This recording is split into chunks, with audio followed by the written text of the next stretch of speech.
The March 2025 regular meeting of the Everett Public Schools Board of Directors is hereby called to order.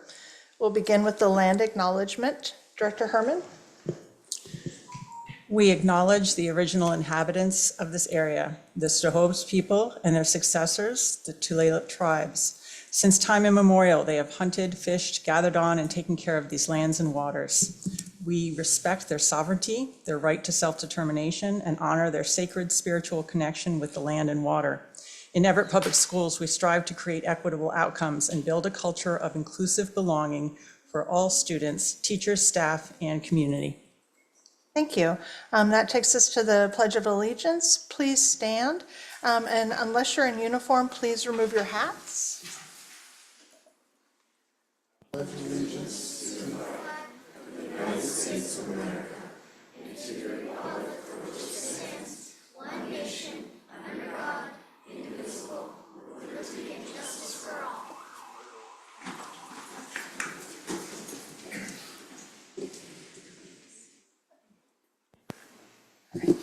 Okay. Will the secretary please call the roll?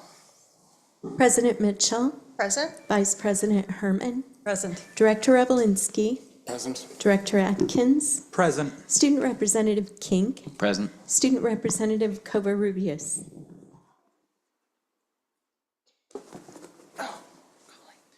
Thank you. Dr. Saltzman, have there been any changes to the agenda after it was published? Yes, Madam Chair, there were two changes to the agenda. Item 5.01, adoption of the agenda.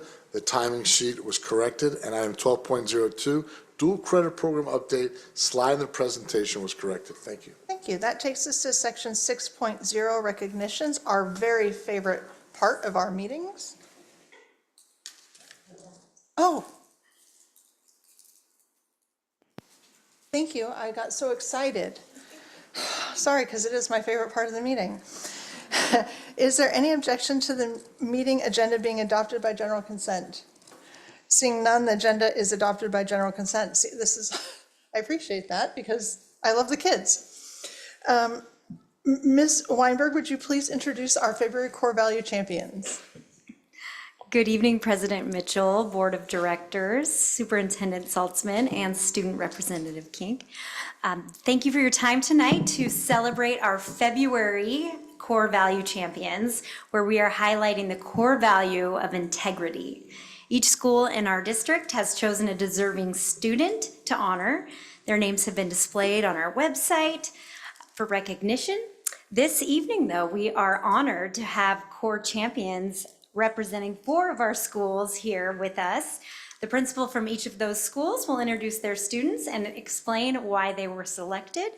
Recognizing their students today in this order will be Kevin Allen from Cedarwood Elementary, Danielle DeJong from Woodside Elementary, Kelly Shepard from Everett High School, and Jack Roy from Sequoia High School.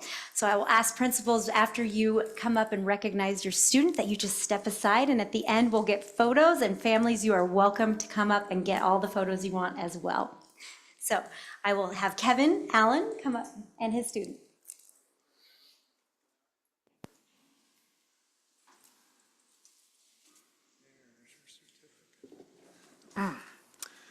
President Mitchell, Superintendent Saltzman, and members of the board, I am thrilled to bring to you today Cedarwood's core value champion for integrity, Max,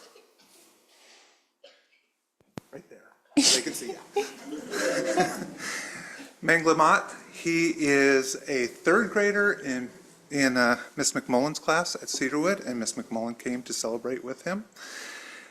Max is a true model of integrity on a daily basis. He is such a kind, compassionate, respectful student who makes sure everyone feels included. He can tell when someone is struggling, and he knows just what to say to brighten their day. He is especially kind and generous to kids who don't always feel like they belong. Max truly sees the best in others. He is such an amazing human. He is also determined and thoughtful about his work. He never needs a single reminder. Max makes good choices and does the right thing, even without being asked. We all love him so much at Cedarwood.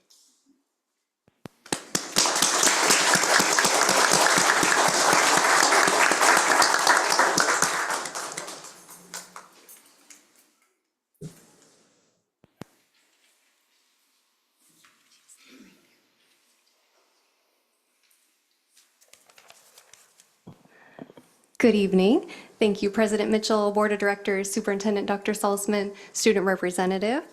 It is my honor to stand before you tonight and introduce to you one of our wonderful Woodside toucans who exemplifies the core value of integrity. A student might show integrity by upholding honesty to respect commitments and valuing ethical behavior even when no one is watching.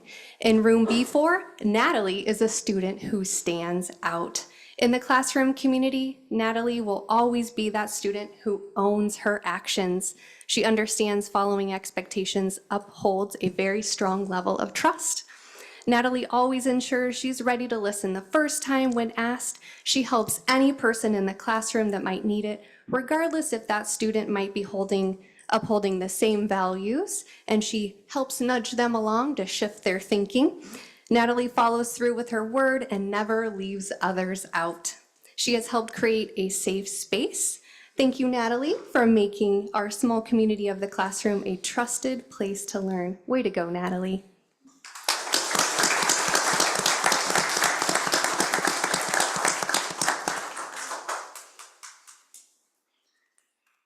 Good evening, school board directors, student representatives, and Dr. Saltzman. It is my honor to recognize Michael Selders, who doesn't need to stand in front because he towers over all of us, for his core value, integrity, a value that embodies every aspect of his life. C.S. Lewis is credited with saying, integrity is about doing the right thing even when no one is looking. I had that written before Ms. DeJong started as well. Michael exemplifies this effortlessly and consistently in all that he does. Michael's word is golden. If he commits to something, you can consider it done. His actions always align with his words, beliefs, and thoughts. His dedication and honesty make him a role model for his peers, and his unwavering support of others creates a culture of trust, inclusiveness, and positivity. As a 3-generation Everett Segal, he's got a whole row behind me of grandparents, parents, siblings, and another set of grandparents that are connected to Everett Public Schools that are watching from afar tonight. And his pride in our school runs deep. I am pretty sure that his blood is blue and gold. Whether he's competing in athletics, standing in the fans, cheering for his fellow students, his school spirit is unmatched. He doesn't just show up, he lifts others up, leading with character and kindness as exemplified when we see him at all the sporting events that not everyone shows up to cheer at, even in the pouring rain. He and his friends always exemplify the value of integrity and taking care of others. Mikey, your leadership, sportsmanship, and commitment to doing what's right makes a lasting impact at Everett High School and the Everett community. Thank you for setting the standard high of integrity at Everett High School. Congratulations.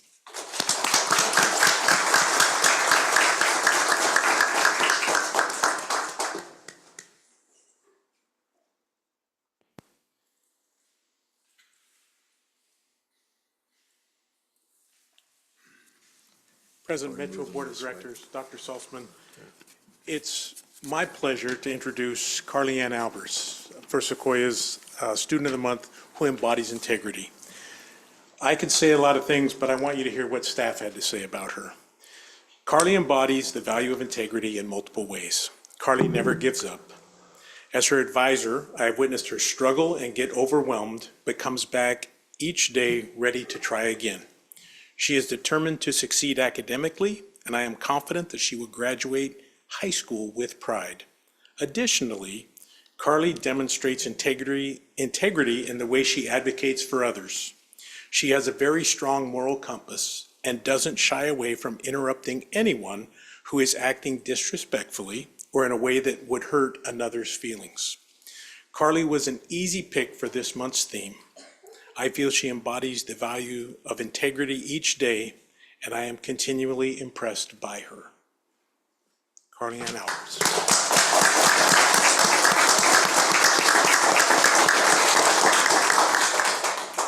Let's have you all stand up here. We're gonna get a picture with the school board. Anyone else who wants to come get a picture, come on up. I have to figure out this height thing.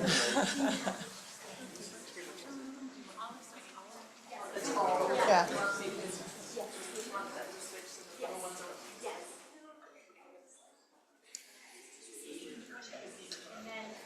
Remember, board, if you can't see me, I can't see you. Okay, so we'll scooch this way if we need to.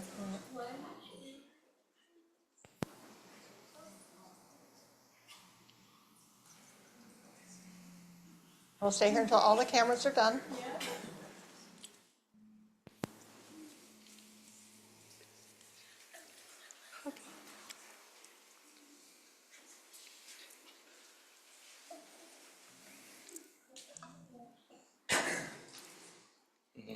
Good? Good job. Yay.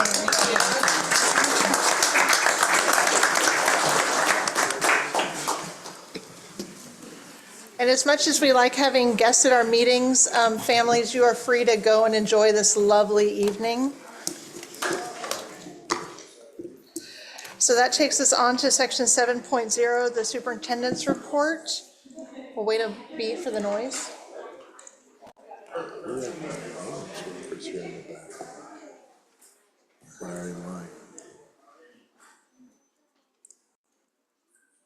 Dr. Saltzman. Okay, thank you, Madam Chair, Board of Directors, and to the public this evening. Would like to give you some highlights of what's happening this time of year. And tonight, I want to highlight the excitement and anticipation for our students and families as they prepare for transition to middle school to high school. We're having transitional meetings right now. What does that mean?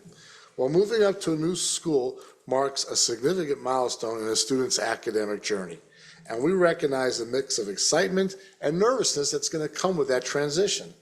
Our goal as a system is to ensure that all students and families feel supported, informed, and prepared for the next step. So let me share that with you. We'll have parent-teacher conferences, which is now an important time for families to discuss the progress and future goals with their teachers for their students. This year, spring conferences will be held March 31st and Tuesday, April 1st for our elementary students. So March 31st and April 1st for our elementary. Key topic that will take place during these conferences for our fifth grade students will be a transition from fifth grade to middle school, ensuring that the students are on the right path. This is just one of the many ways we keep parents and families involved in their students' education. As students transition into middle and high school, they will gain access to a wide range of academic and extracurricular opportunities. Trying new activities will help build confidence, curiosity, and engagement in learning, and that's what we want. Schools work to ensure that all students have access to those exciting programs, but also leadership opportunities and career explorations. So I want to take this opportunity now to share with you our latest Parent University video.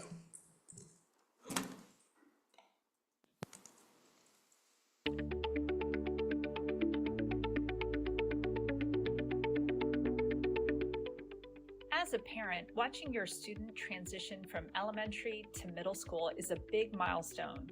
The journey from elementary school is complete, and middle school presents a fresh challenge.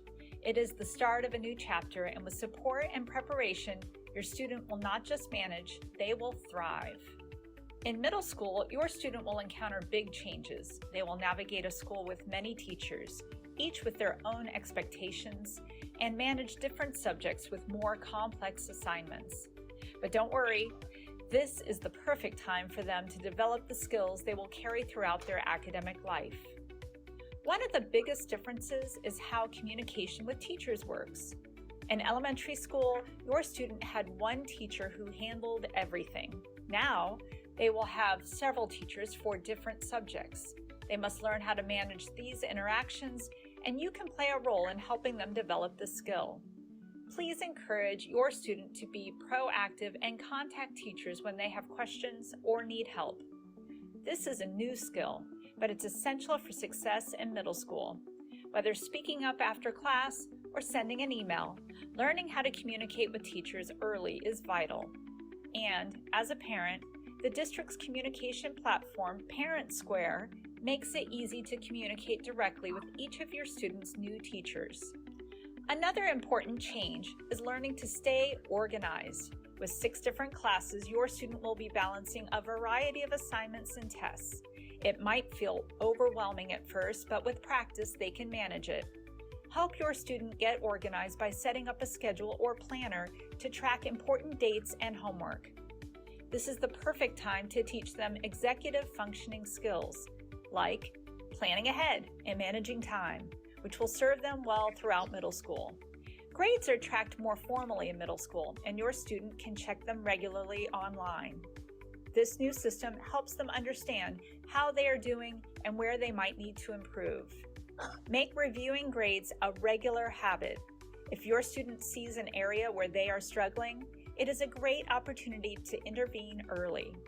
Please encourage them to talk to their teachers and take steps to improve. This proactive approach builds their confidence and responsibility for their learning. Middle school is an exciting time full of opportunities for growth. As a parent, your role is to guide and support your student in building the skills they need to succeed.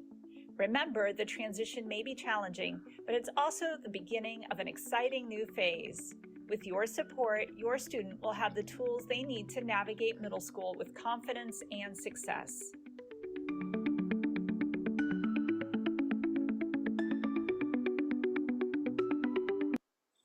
Thank you. This video is a great resource for our families as they support their elementary school students moving to middle school. We want you to see Parent U, and I would like to explain to everybody in our system that change can feel overwhelming, but our students will not go through this alone. Our staff, from our teachers, our guidance counselors, our principals, our assistant principals, our maintenance workers, our cafeteria workers, our bus drivers, everybody in this system is here to help our students. And that's why we do this early. We do these transition meetings early because when you enter a new grade, every friendly face is so important to you. So I would like to thank everybody and also to thank the parents. I know it's going to be a little nerve-wracking right now, but that's why we start early and want to help you and your student adjust as we communicate with you today at our board meeting. Thank you for supporting our students. That is the end of my overall report this evening, board. Thank you. And that takes us to section 8.0, director and board comments. Director Herman, would you like to begin? Sure, thank you. I had the opportunity to see the Empower to Lead Student Summit a couple of weeks ago, held right here at the CRC. There are students from all 4 high schools, and students heard from motivational speakers. And we're able to choose from breakout sessions on a variety of topics, including leadership, AI, and financial aid. So I want to thank our DEI department for hosting that event and all the volunteers and presenters that helped put that on for our high school students. Last week, I also was able to attend the showing of EPS's Foundation's movie, Ileana Jones and the Lost Donation. So I just want to say kudos to the Foundation. The movie was fantastic, explaining both how the Foundation supports our students and families in the district, but also just a really funny and entertaining movie in itself. And we had popcorn that night, so it was a great night. And then lastly, last week I met with one of the members of the Mill Creek City Council, Stephanie Vignal, to visit one of our early learning programs, Play and Learn, which was at Mill Creek City Hall that morning. And we got to not only see the program in action, but also see the math learning games from Xenomath that are available free to families to take home. So a big thank you to Early Learning Director Ann Arnold and Program Coordinator Helen Cooley for talking with us that morning. I always love the opportunity to show community leaders our programs in the district and celebrate those partnerships. And I'm looking forward to attending Math Fest this Saturday at Cascade High School. That's it. Thank you. Director Ovalinsky?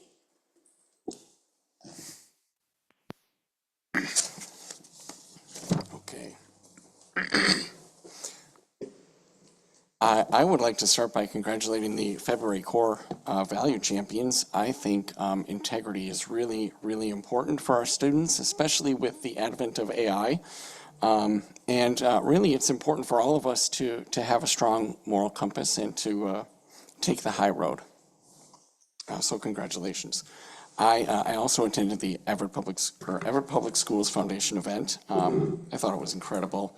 And, I also want to thank the Everett Public Schools Foundation for all the work that they do enhancing the educational experience that our kids go through with Stuff the Bus and classroom grants.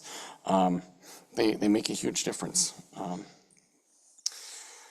I got to visit Evergreen Middle School for Multicultural Night. I spoke with parents, students, and staff and administration.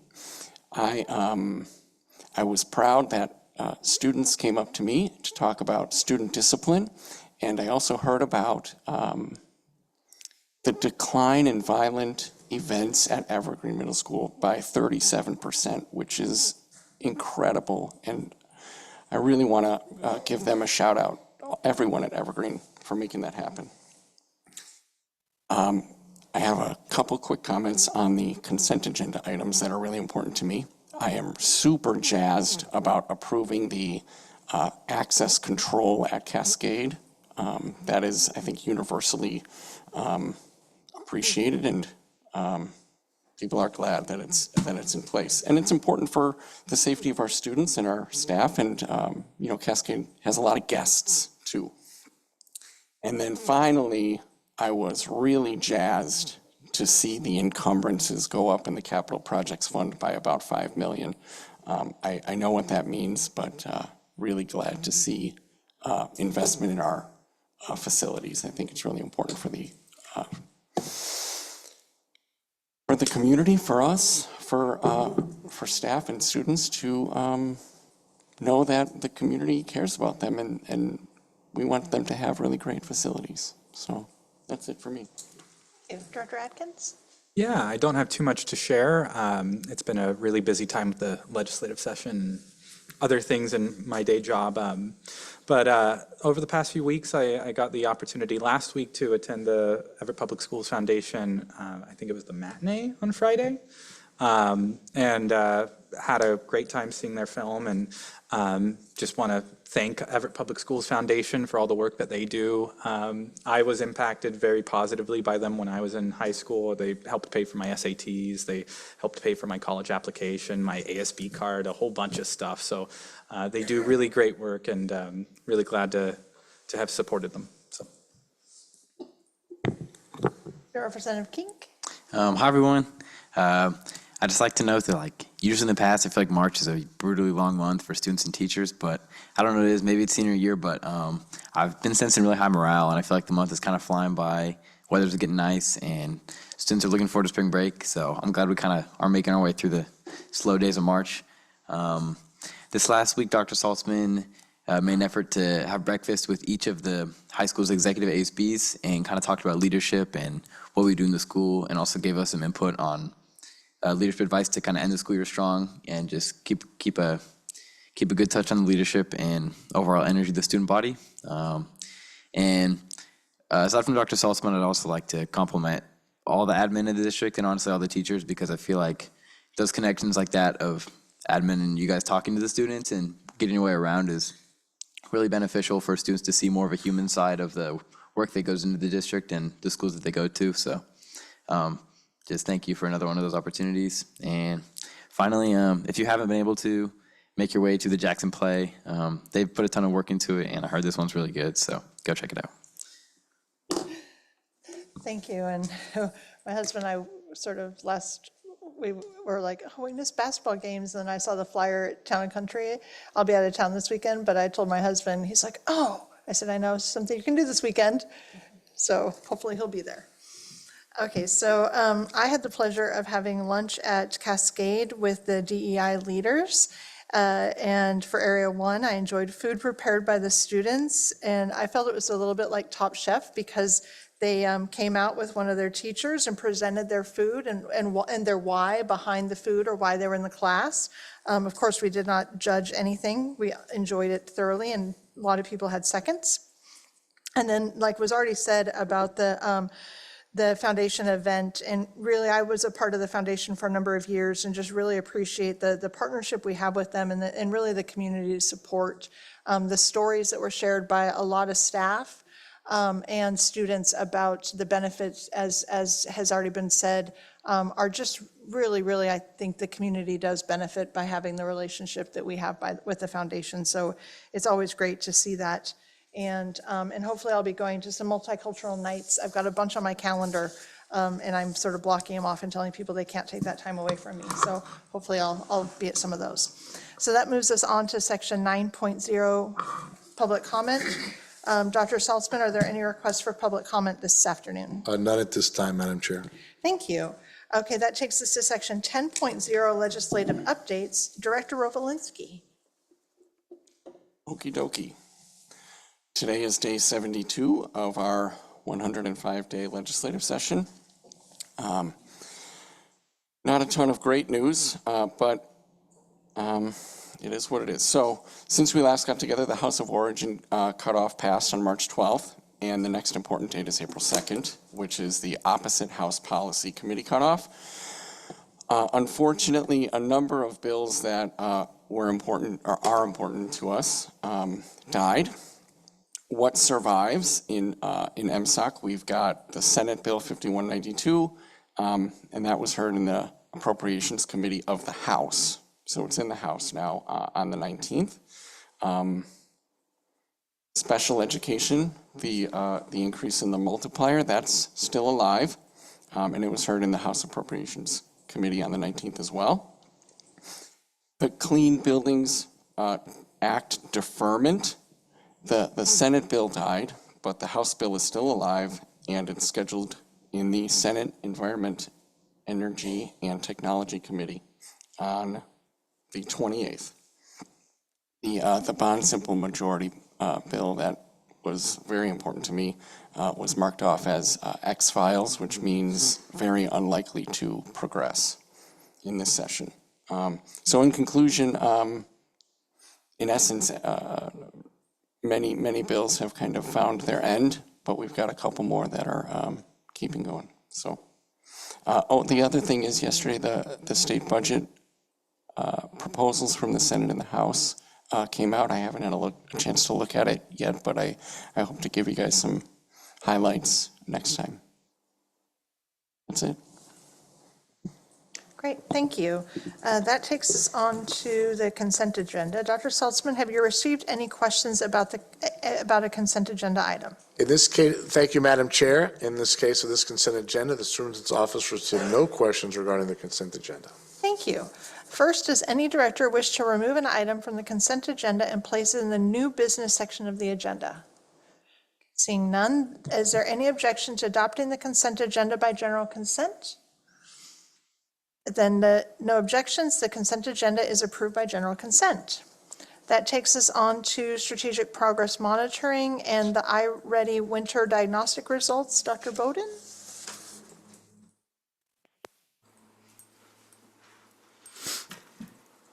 Good evening, President Mitchell, Board of Directors, Dr. Salzman. We're very excited to be here this evening, and we have Director Michelle Waddell, who will be presenting the iReady winter diagnostics results this evening.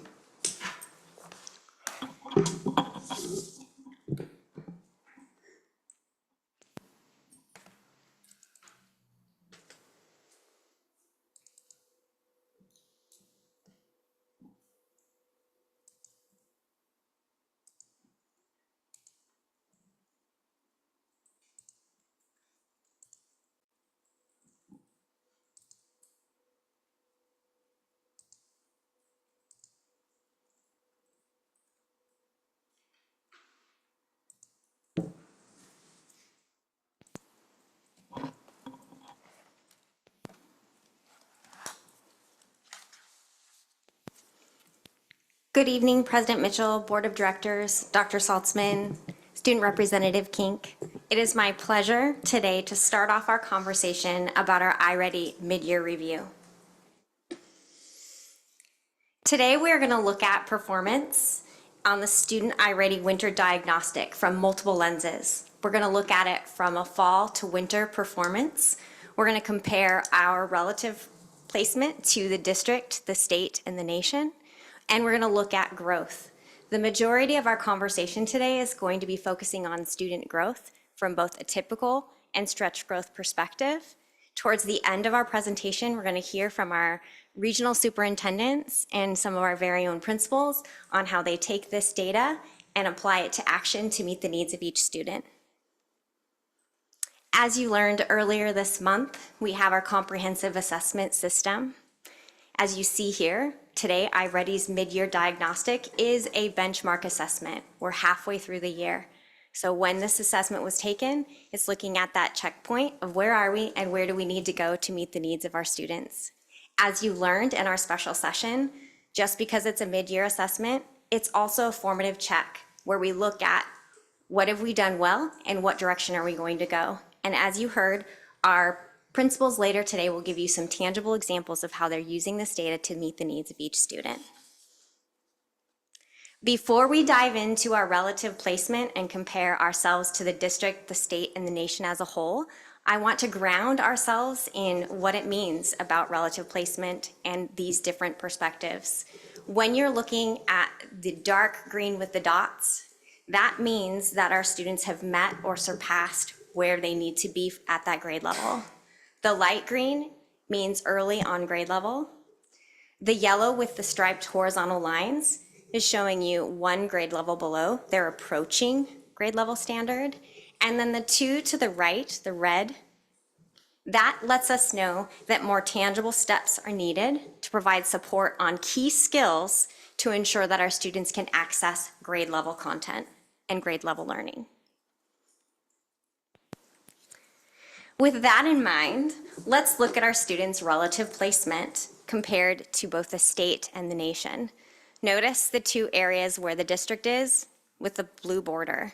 When we're looking at our math relative placement, roughly half of our students at the mid-year mark are already at grade level. For reading, it's over half, with 57% of our students at early on or mid above grade level. Please also notice the red, the two at the bottom. Those are our students that are 2 or more grade levels below at the mid-year part. It's smaller in comparison to the red at both the state and the national level. Now we're going to look at our winter performance and our relative placement both in math and reading. A majority of our students are at or approaching grade level. Notice that blue line down the middle. We want to be approaching and at grade level this point in the year. You'll also notice that the red, the trend increases where we need more intentional support as you transition from 1st through 8th grade. As we drill deeper in looking at student groups, that mid-year, again, all of our student groups are approaching that mid-year goal at 50%, except for our Native Hawaiian and other Pacific Islanders. Keep in mind end size, and it's that mid-year point. This is our check. What do we need to do to help our students succeed and move forward? This information and this data will help our students and our educators know what to focus on, where we focus our efforts and our support between now and the end of the school year. When we dive and look deeper and look at our reading results and our relative placement, you see a similar trend, except for greater levels at that green placement at this mid-year mark. When we dive deeper at our student groups, once again, we're approaching that 50%, we're approaching grade level, except for our Native Hawaiian and Pacific Islander group. Now let's look at our overall performance and growth. We're going to look at this from fall to winter, both from math and reading. Before we jump into this, we need to ground ourselves in what is it that we're actually looking at. We're looking at it from a perspective of the median. A median is that midpoint. So 50% of our median, there's students above, and 50% of our students of that median are performing below. A typical median at halfway through the year is 0 to 100, 50 right in the middle, right? So it should be 50 with half above and half below. This is our reading medium right here at 77%. So where we're at right now is our scale is from 0 to 159. When we look at our median for math, we're at 60%. So once again, we're above that 50% target at that mid-year point.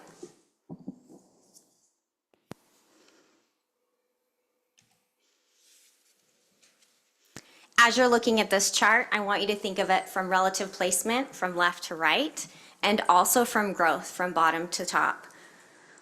All of our grade levels are showing high performance.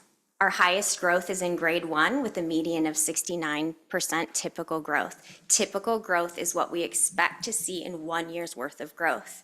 If I'm in first grade, I'm expected to grow from this point to that point. That's typical growth. Our highest performance in grade 5 is at the 69th percent. As you look at our middle school students, their relative placement is high, meaning they performed comparatively to their peers, high, but they also show lower growth, indicating a slower progress over time.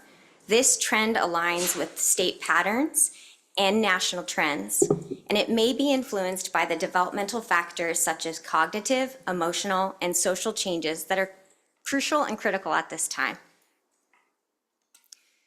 When we look at reading performance and growth, all grades show high growth and high performance. Our highest growth is in grade 5, and take a minute and look at their median of 112%. 112% at the mid-year mark. These are our 5th graders. They learned how to read during COVID. Right, like this is huge. This is an indication of the intentional efforts of our educators to help our students learn and grow.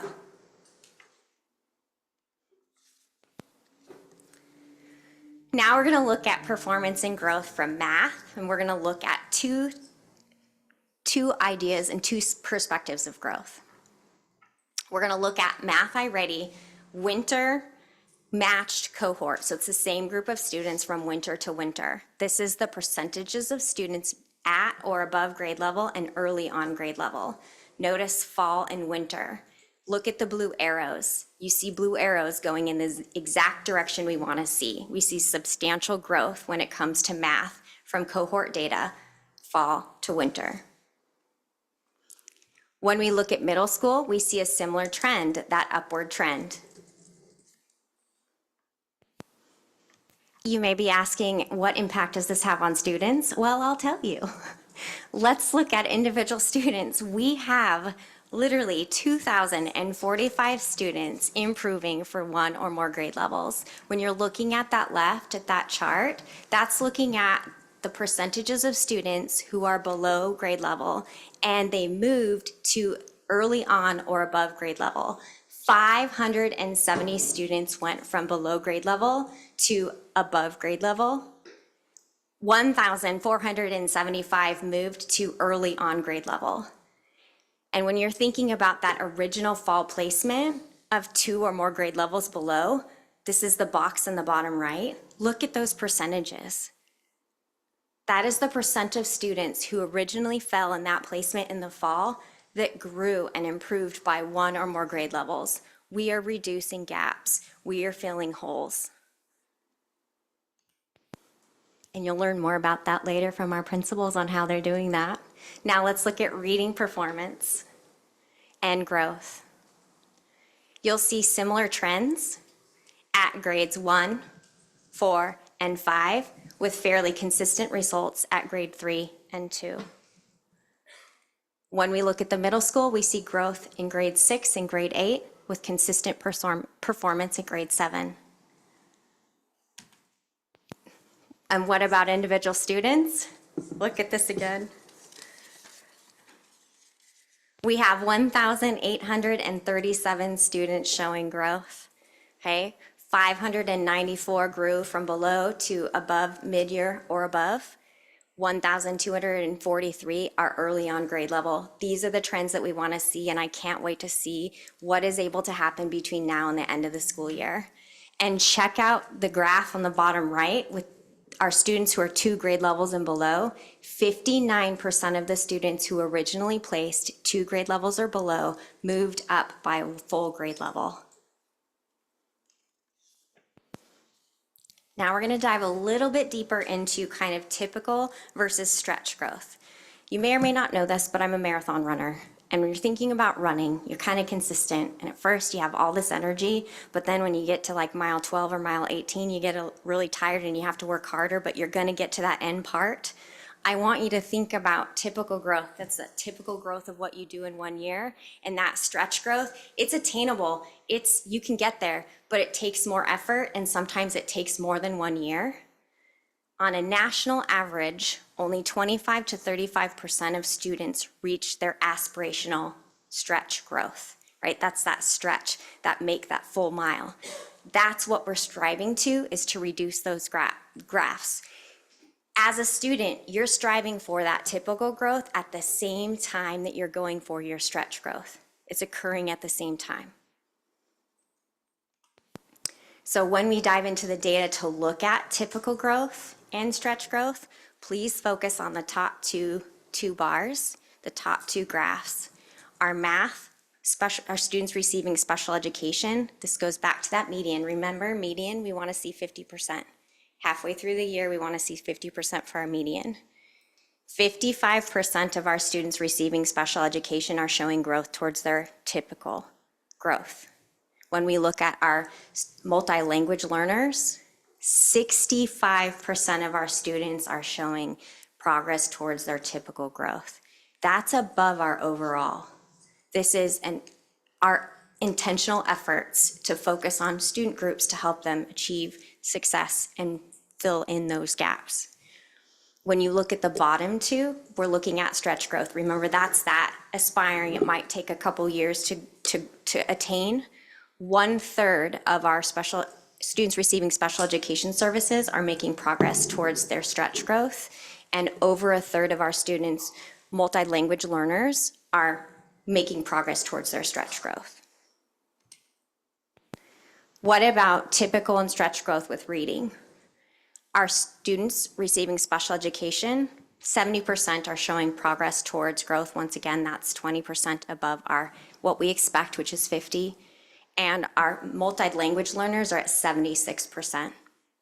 When it comes to stretch growth, once again, we see 1/3 of our students and a little more than 1/3 of our students making progress towards our stretch growth.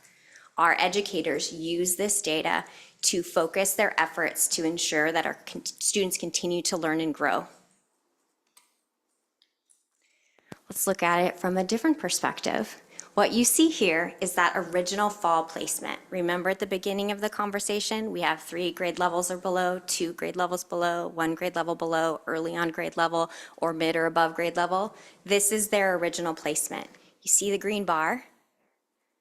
That's 50%. We want to be above that, and look at all the blue bars above that 50% for typical growth. We are above the median of what we expect. Typical growth is the orange that has the lines. Please look closely at our students 1 grade level below. 52% are making progress towards their typical stretch growth. Their stretch growth.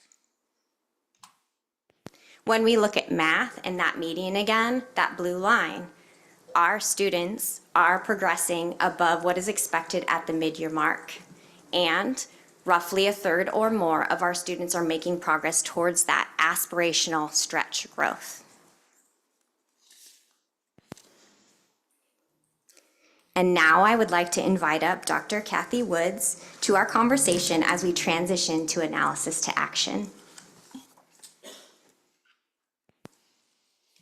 Thank you. It's a pleasure to be here tonight. You're not going to hear from me for very long because I think it's really important that you hear from our principals. But we are excited to share the ways school teams are using the data from the iReady diagnostics in combination with other data to ensure that each student's strengths and needs are known and that the staff can meet them where they are and ensure they grow and meet standard.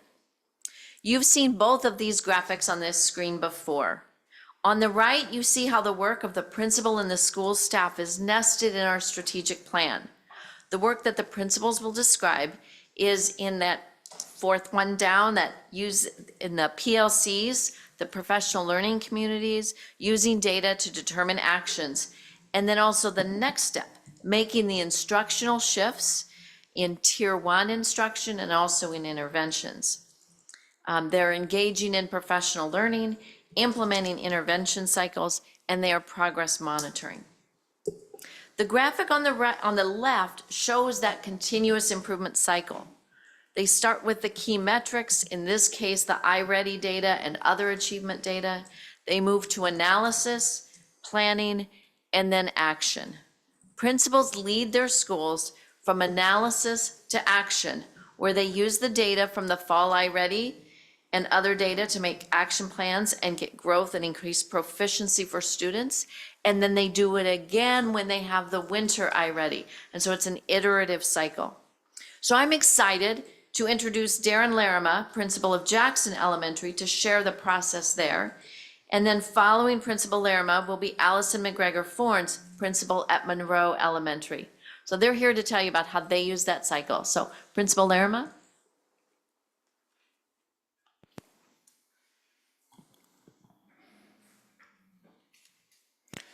All right, well, thank you, Dr. Salzman and members of the board for the chance to share a little bit with you tonight. Our teams start the year with the math and reading iReady diagnostics. They generally administer these within the first 2 weeks of school so they can quickly get updated diagnostic data. And this allows us to activate the instructional pathways for our students to follow. This fall, we extended that disaggregation and planning time to a half day for each team, and teams were able to meet before the end of September. Both the fall and winter meetings include myself, our instructional coach, our team members, our ML coach, and other members of our MTS team as needed. During these meetings, our teams focused, the fall meetings, the teams focused on the overall big picture of the strengths and needs, first in their grade levels and then in their respective classrooms. We identified many students who were more than a year behind according to their diagnostics, and we used that diagnostic data to better understand student-specific needs. That drove some planning for fall interventions and extended day groups using iReady tools like the instructional groupings report, the math prerequisite reports, and the reading scaffolding reports. Teachers walked out prepared to implement flexible small group interventions in their classes, and we invited many students to extended day groups in our intermediate grades in reading and in math. We knew that the winter diagnostic results would give us the additional growth data that we heard about earlier, and we anticipated wanting more time for each grade level to compare their diagnostic and growth data with the outcomes from fall intervention cycles and other classroom-based assessments in Tier 1 instruction. So we set aside a full day for each grade level to meet. Again, our teachers administered the diagnostics as early as possible so we could dig into and respond to the data as quickly as we could. In these January release days, teachers analyzed the diagnostic results and growth data. Each teacher for reading and math sorted students into 4 categories, and we look at students who have high growth and high achievement, high growth and low achievement or low proficiency, low growth with high proficiency, and low growth and low proficiency. We celebrated all students that were making high growth, and we looked at high growth as kids that were halfway to meeting their stretch growth target, especially if they were below proficiency level. We connected our instructional efforts to that growth. We wanted to understand the impacts that interventions and flexible small groups in Tier 1 instruction would have on that accelerated growth. We stress how important being on a catching up, we use the phrase a catching up trajectory a lot at our school. For students who are 2 or more years behind by meeting their stretch growth target, they will catch up to proficiency even if it's not in this year. We set goals for those students to meet or exceed their stretch growth target. We identified interventions that worked, like our magnetic reading extended day groups, and we made sure that we were continuing or adding students to those to support their progress towards proficiency. Each grade level identified students who were below standard and not on track to meet their stretch growth target. We set aside time for the whole team to review those students for a variety of impacting factors, including behavior and attendance. And teachers again wrote intervention plans for each student based on their needs. We're now several weeks, about a month and a half into our winter cycle, so thank you.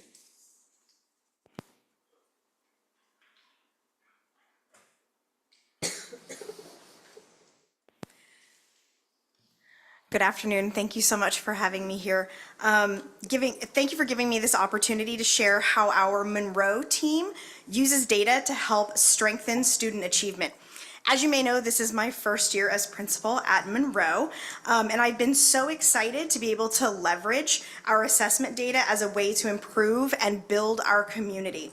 Data is such a powerful tool to foster rigorous, learning-focused dialogue about how we support students and provides an incredible opportunity to strengthen our teacher teams and for me to build relationships with my staff focused on supporting students and families.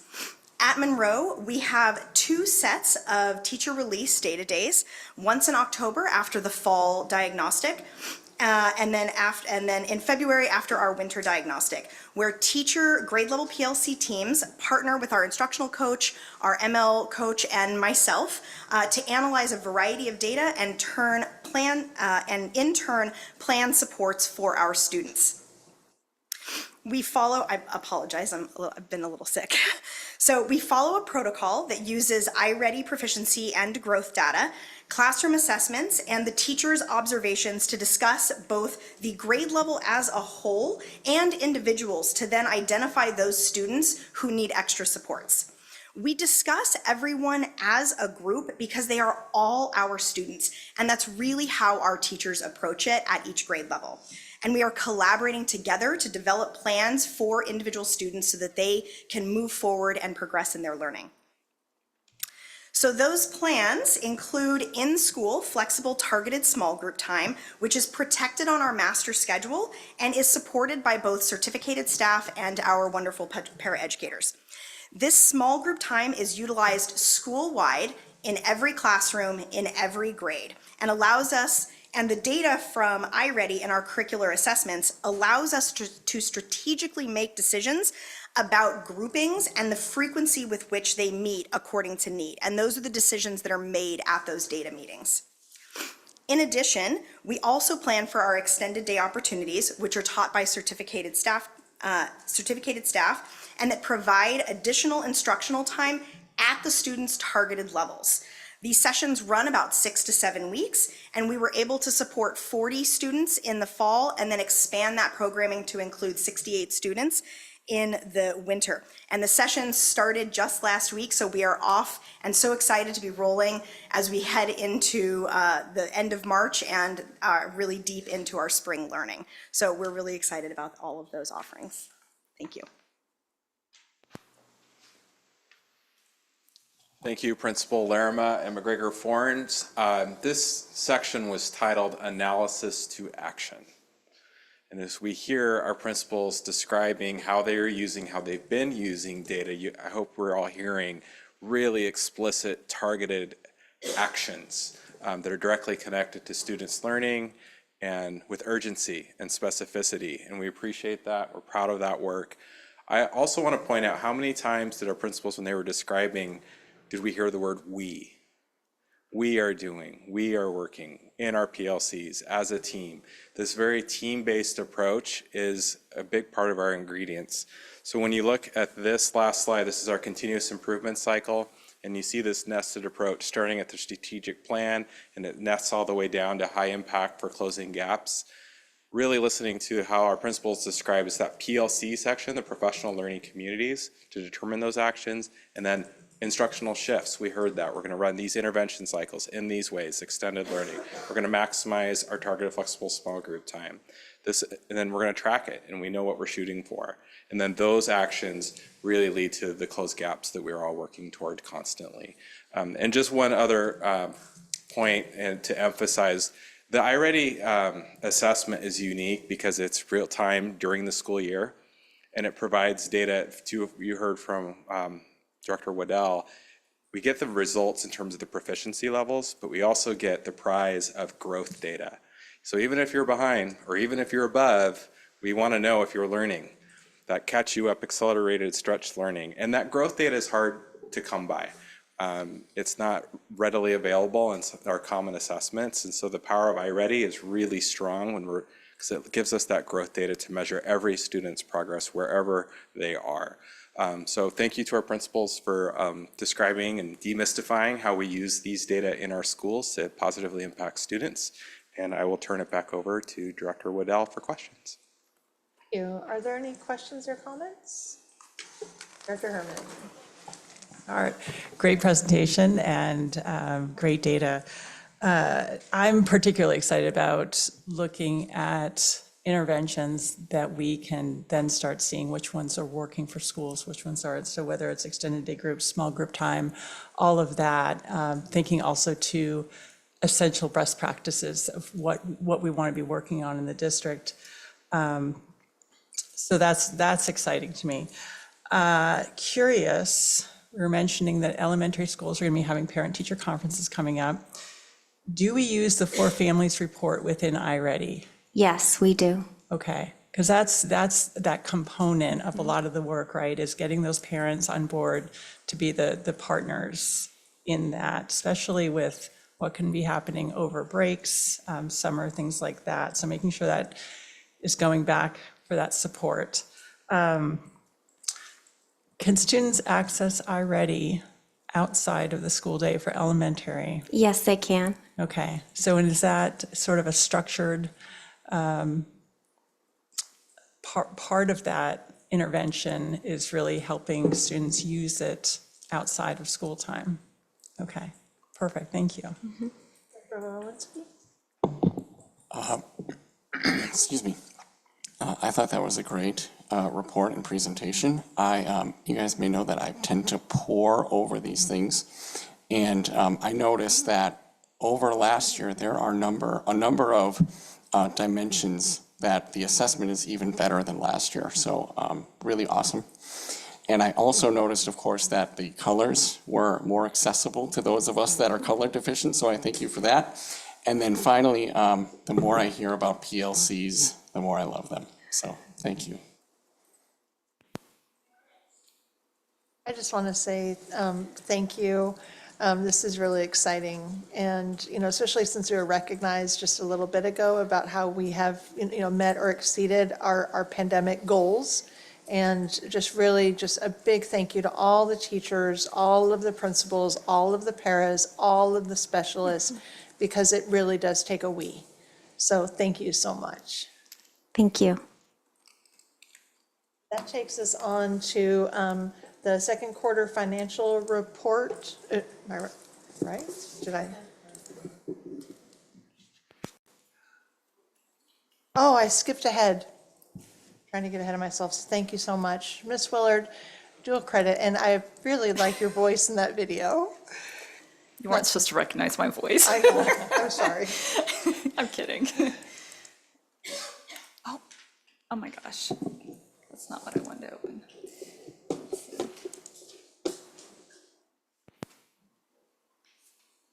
Oh, I put the PDF on here.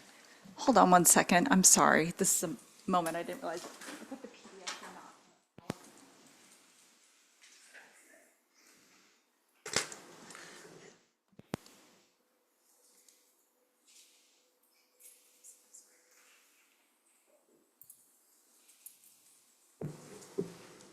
See, it's the PDF, not the PowerPoint. Which one? That one. Oh, that's fine. That's okay. It's okay? Okay. Yeah, no, it's fine. It's okay. Okay, cool. Sorry about that. No, we got it. I didn't pay attention.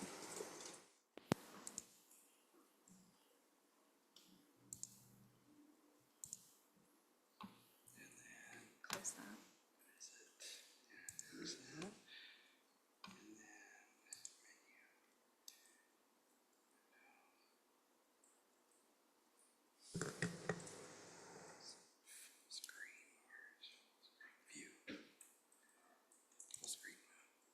Okay, now we need the beginning.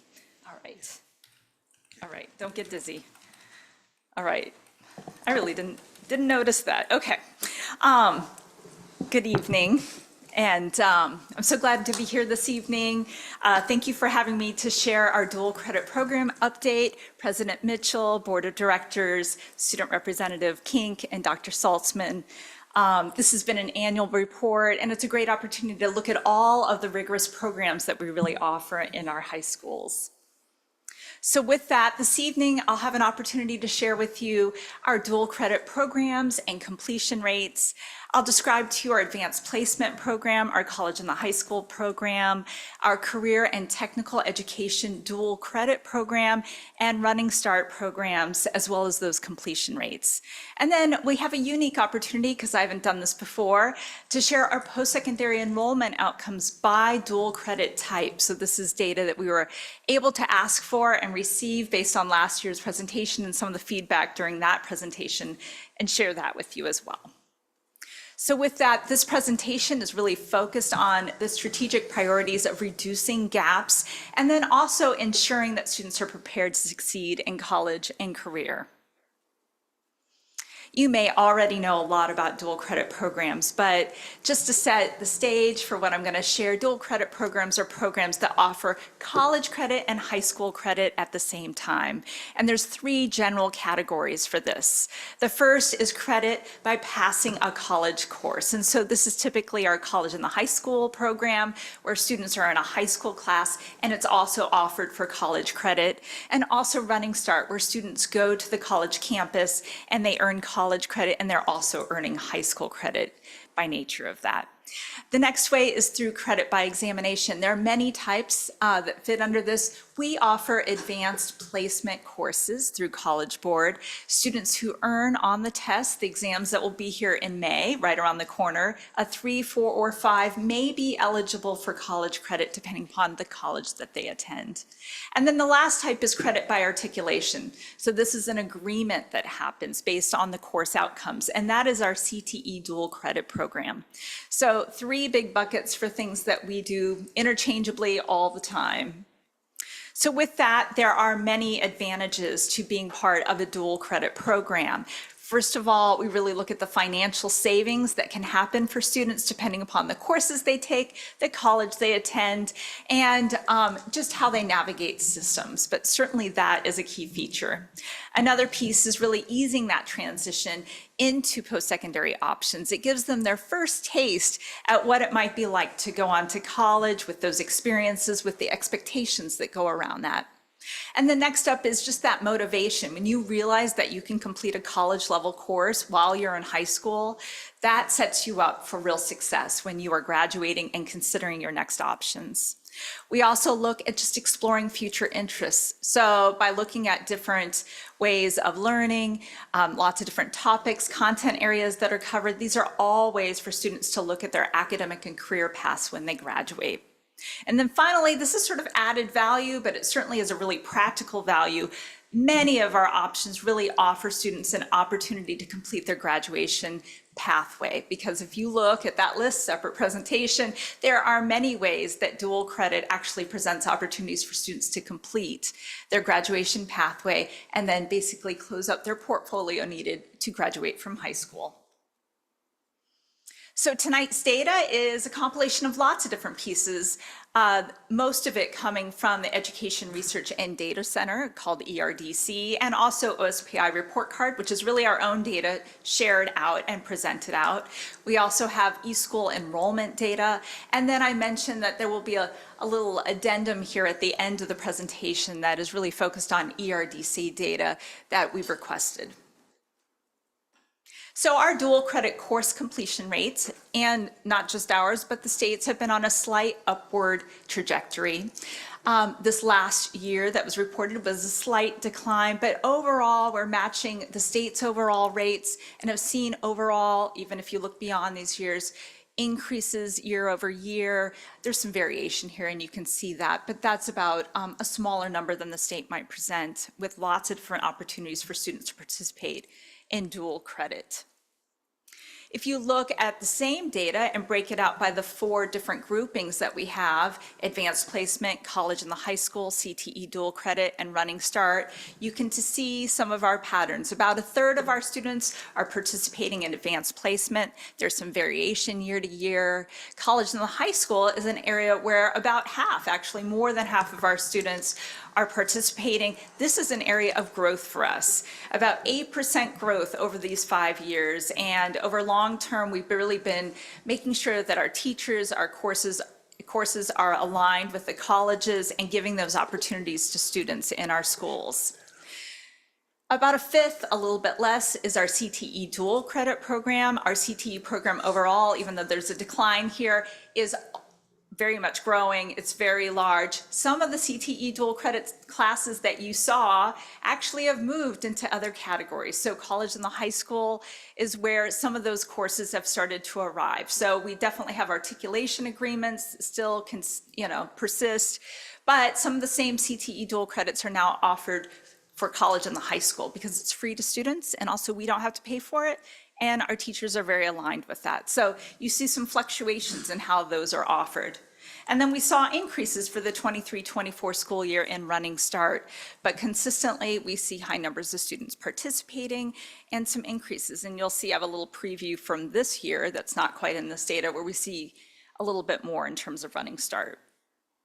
So in terms of our grade levels of participation, this is course completion in dual credit.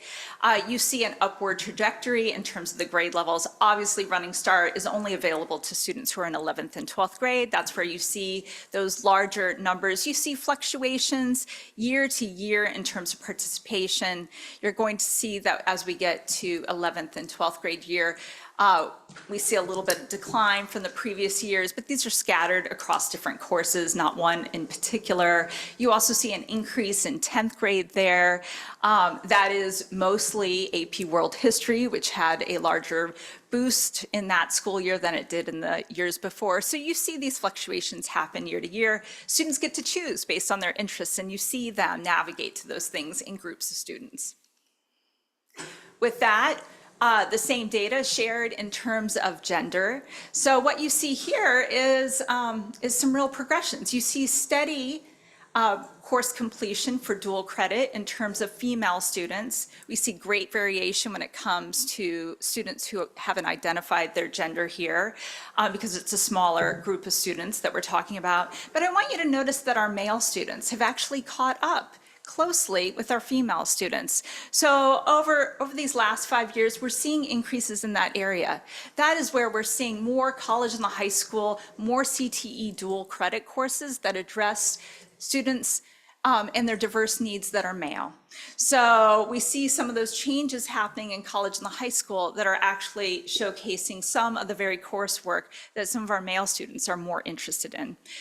Where traditionally a lot of those courses were also AP classes, and our female students more represent in our AP classes. So it's more diverse, and so this is a great opportunity.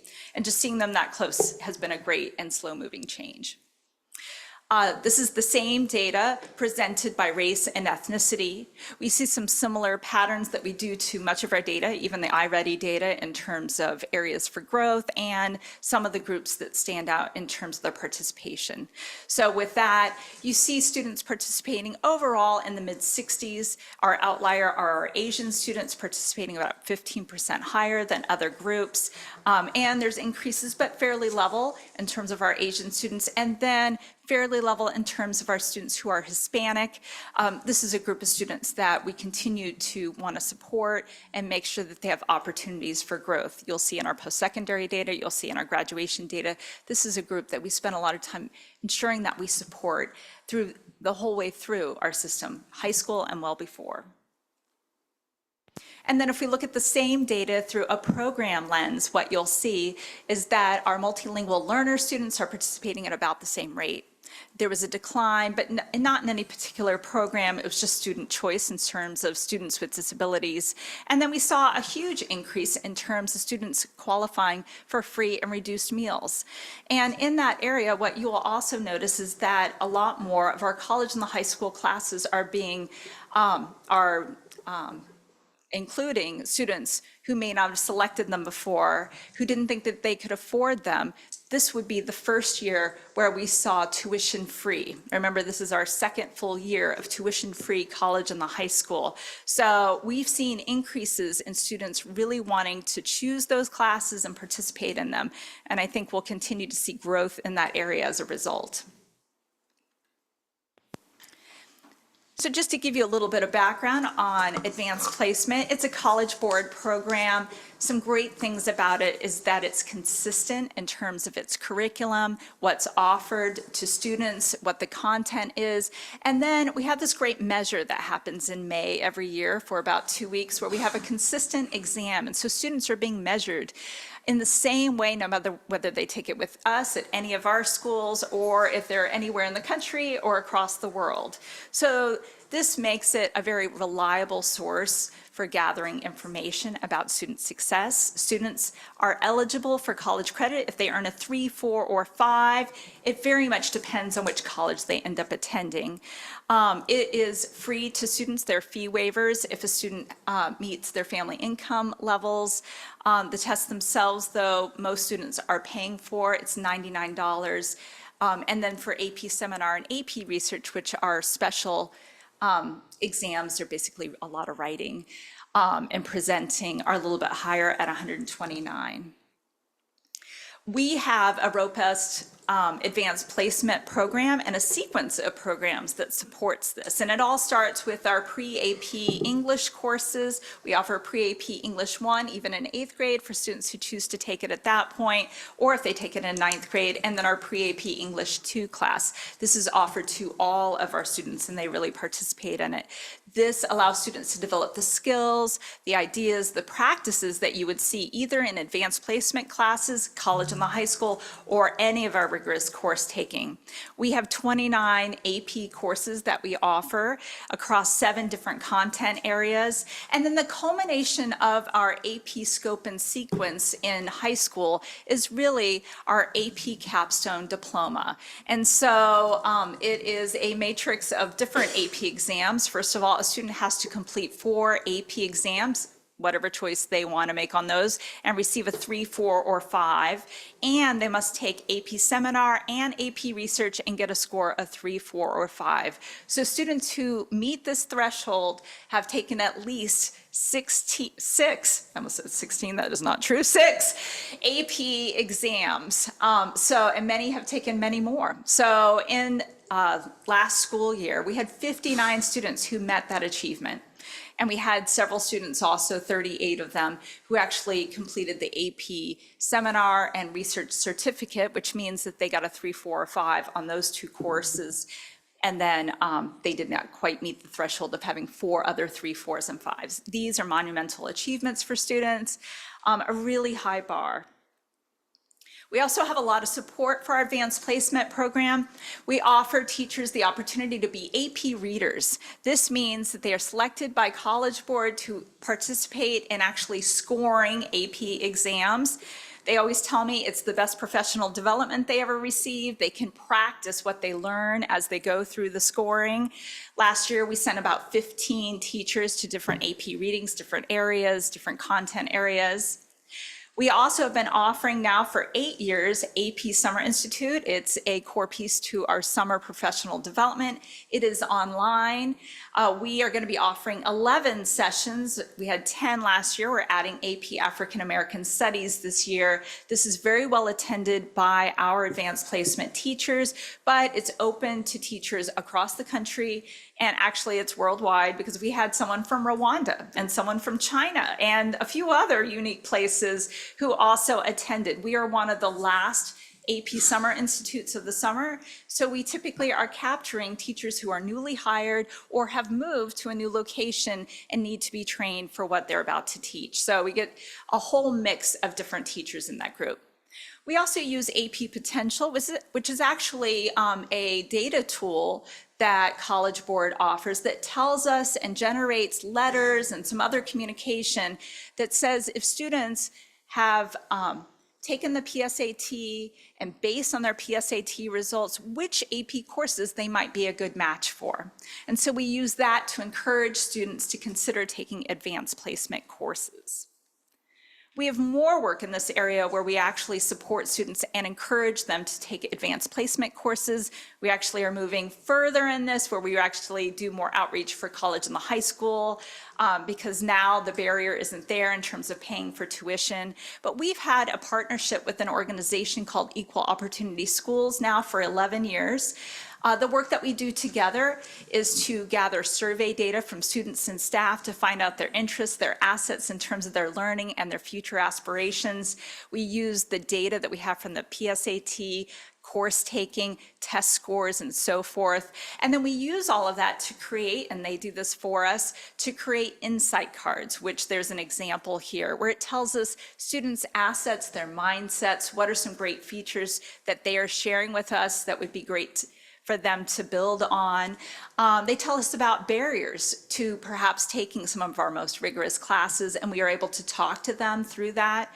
They give us great quotes, meaty information about what their real thinking is about whether they would want to be in more advanced classes. So all of that happens at the school level.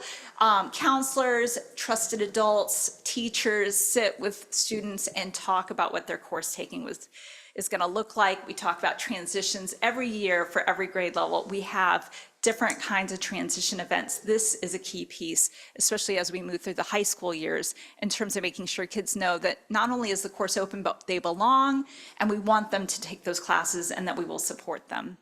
And a lot of our work continues to support students when they're in the class around equity, working with teachers to make sure that they know how supports could take place for students to be successful in their classes.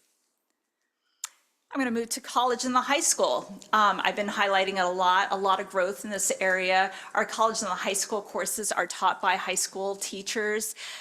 They have met the requirements of the college to be an adjunct faculty, so they meet the accreditation requirements of the college, so that's a key piece.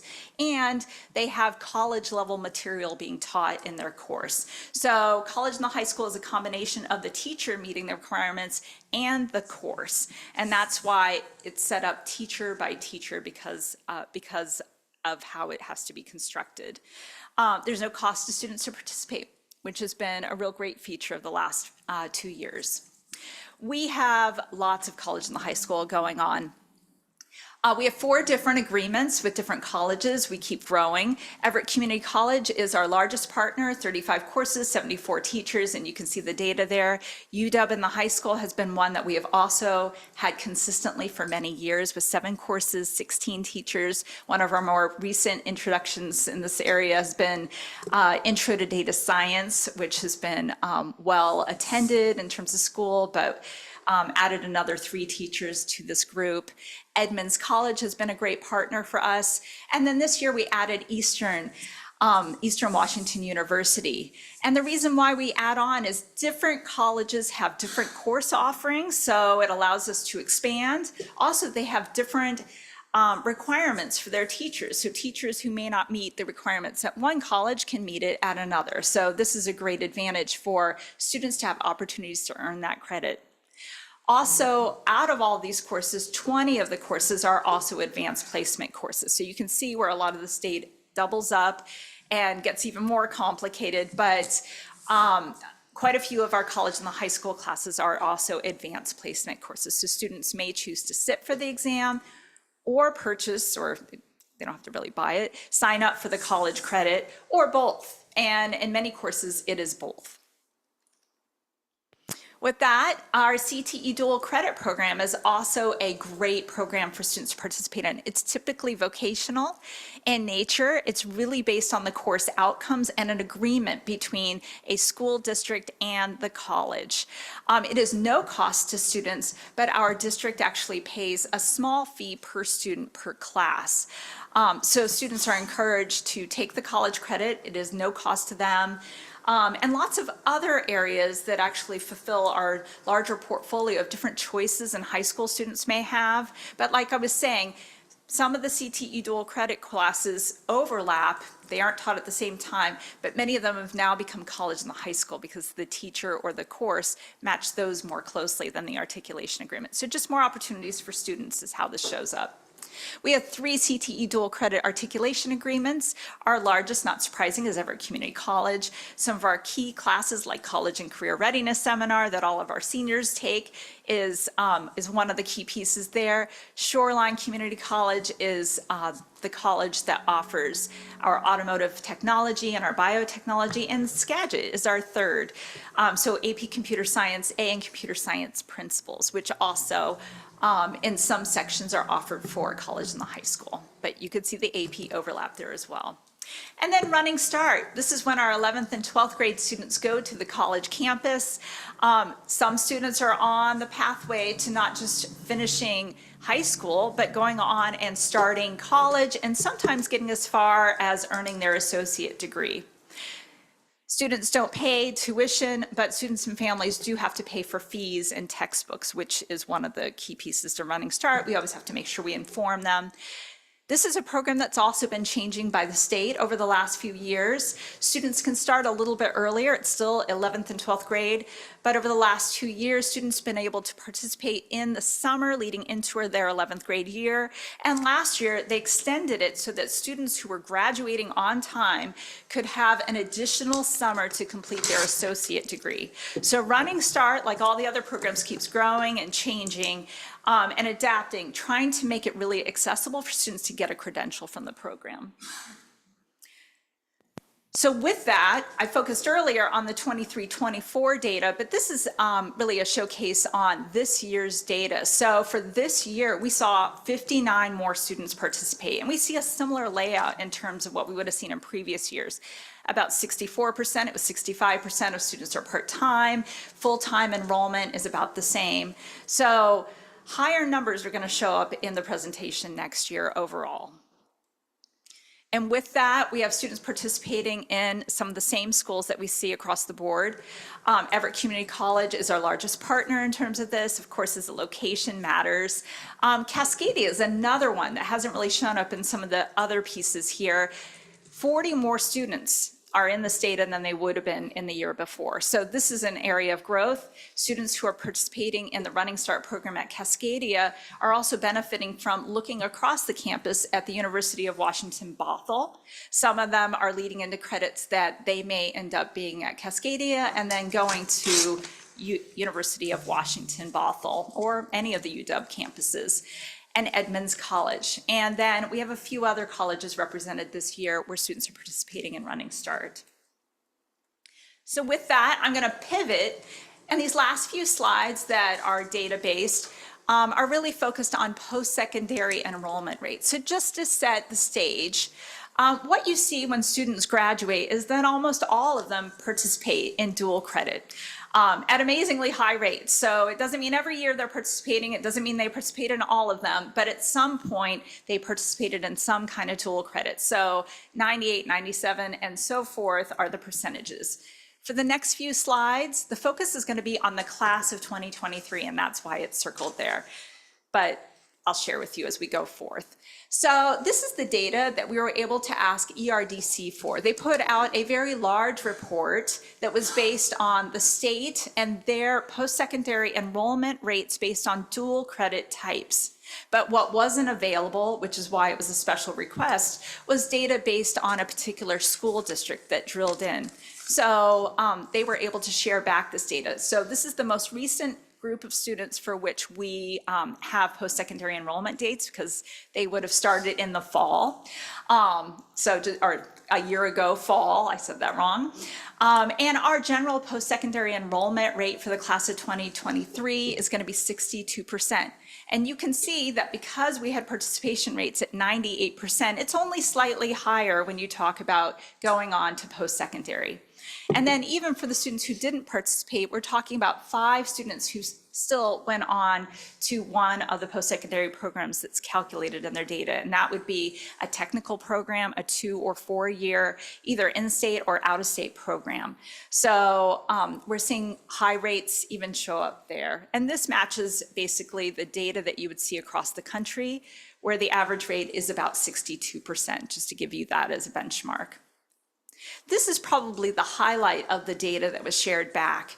This breaks apart the post-secondary enrollment rates by dual credit type. So there again, you can see the enrollment rate at 62%, that's that dotted line across the chart. And then if a student participated in AP, they went on and enrolled in a post-secondary program, 78% of them. And then if they were in college and the high school, 66% of students who participated in a college and the high school program enrolled in a post-secondary institution. For CTE dual credit, they enrolled 57% of them did in a post-secondary institution. And then Running Start really stands out here at 86%. So we have to know, looking at this data, that there's a lot of self-selection when you make some of these choices, that there's a lot, it's not predictive in nature, but it is very much aligned perhaps with some choices students are making along the way. With that, other data that was returned to us because it matches most closely, since so many of our students, at 98% of them completing high school with some kind of dual credit, it really reflects our overall post-secondary enrollment rate for the class of 2023. And with that, what we see, even when I present in the fall, this type of data, it's the same. More of our female students are going on for a post-secondary credential and enrolling in the fall after they graduate from high school, and a lesser degree are male students. And with that, it's the same pattern that we saw in earlier data in terms of participation rates, where our Asian students are going on to post-secondary at a higher rate than most of our other groups of students, and our Hispanic students are not represented in this data in the way that we would want them to be, not at the same rate. This is an area where, also sharing with you, we do a lot of outreach around the FAFSA, college applications, multiple languages, to make sure that everyone has support along the way. And then this too is data that you would see more generally, because so many of our students participate in dual credit. So with that, we're seeing students who are in our multilingual learner program and our special education program, and students who qualify for free and reduced meals also aren't represented in our post-secondary enrollment rates at the same rate across the board. So with that, in summary, we have lots of opportunities for early college experiences that hopefully get students their toes into the water, motivating them, thinking through their next experiences, and then perhaps it's a cost-saving feature as well. There is a continued emphasis on providing equitable access and support. We see the gaps, continue to dig in and try to support students through the process, which starts long before senior year. Dual credit really allows students to connect what they're doing in high school to their future, and that's a real opportunity for students. It's also a way to advance their post-secondary plans. And then the right dual credit option is different for every student. It really has to match what their interests and aspirations are. So with that, thank you. Thank you so much. Are there any questions or comments? Dr. Atkins? Yeah, back on slide 27, do you have the normal, I guess, graduation rates disaggregated by gender? Not for dual credit. I'm just wondering. Just graduation rates? Yeah, I'm just wondering how it compares, like if we're seeing the same gap. Generally, our male and female students are graduating at pretty much the same rates, at very high rates in the mid-90s. Okay. Yeah. So the disparities do show up in our post-secondary rates in different ways, our FAFSA rates, and anything that aligns with it as well. Oh, yeah, sorry, I didn't mean graduation rates. I meant the okay. post-secondary enrollment rate that's mentioned here on page, or on slide 27. Will you re-ask the question? I'll make sure I answer your question. It's okay. Yeah, so I'm wondering, how does post-secondary enrollment compare regardless of the dual credit completion? This is pretty much identical. Because we have such high rates of dual credit participation at 98%, it's pretty much identical to this data. So the disparity between male students and female students enrolling in post-secondary options is there across the board and has been there in our data historically for 15 years. That would be the amount of data that we've done this very closely. Oh, thank you. You're welcome. Dr. Herman?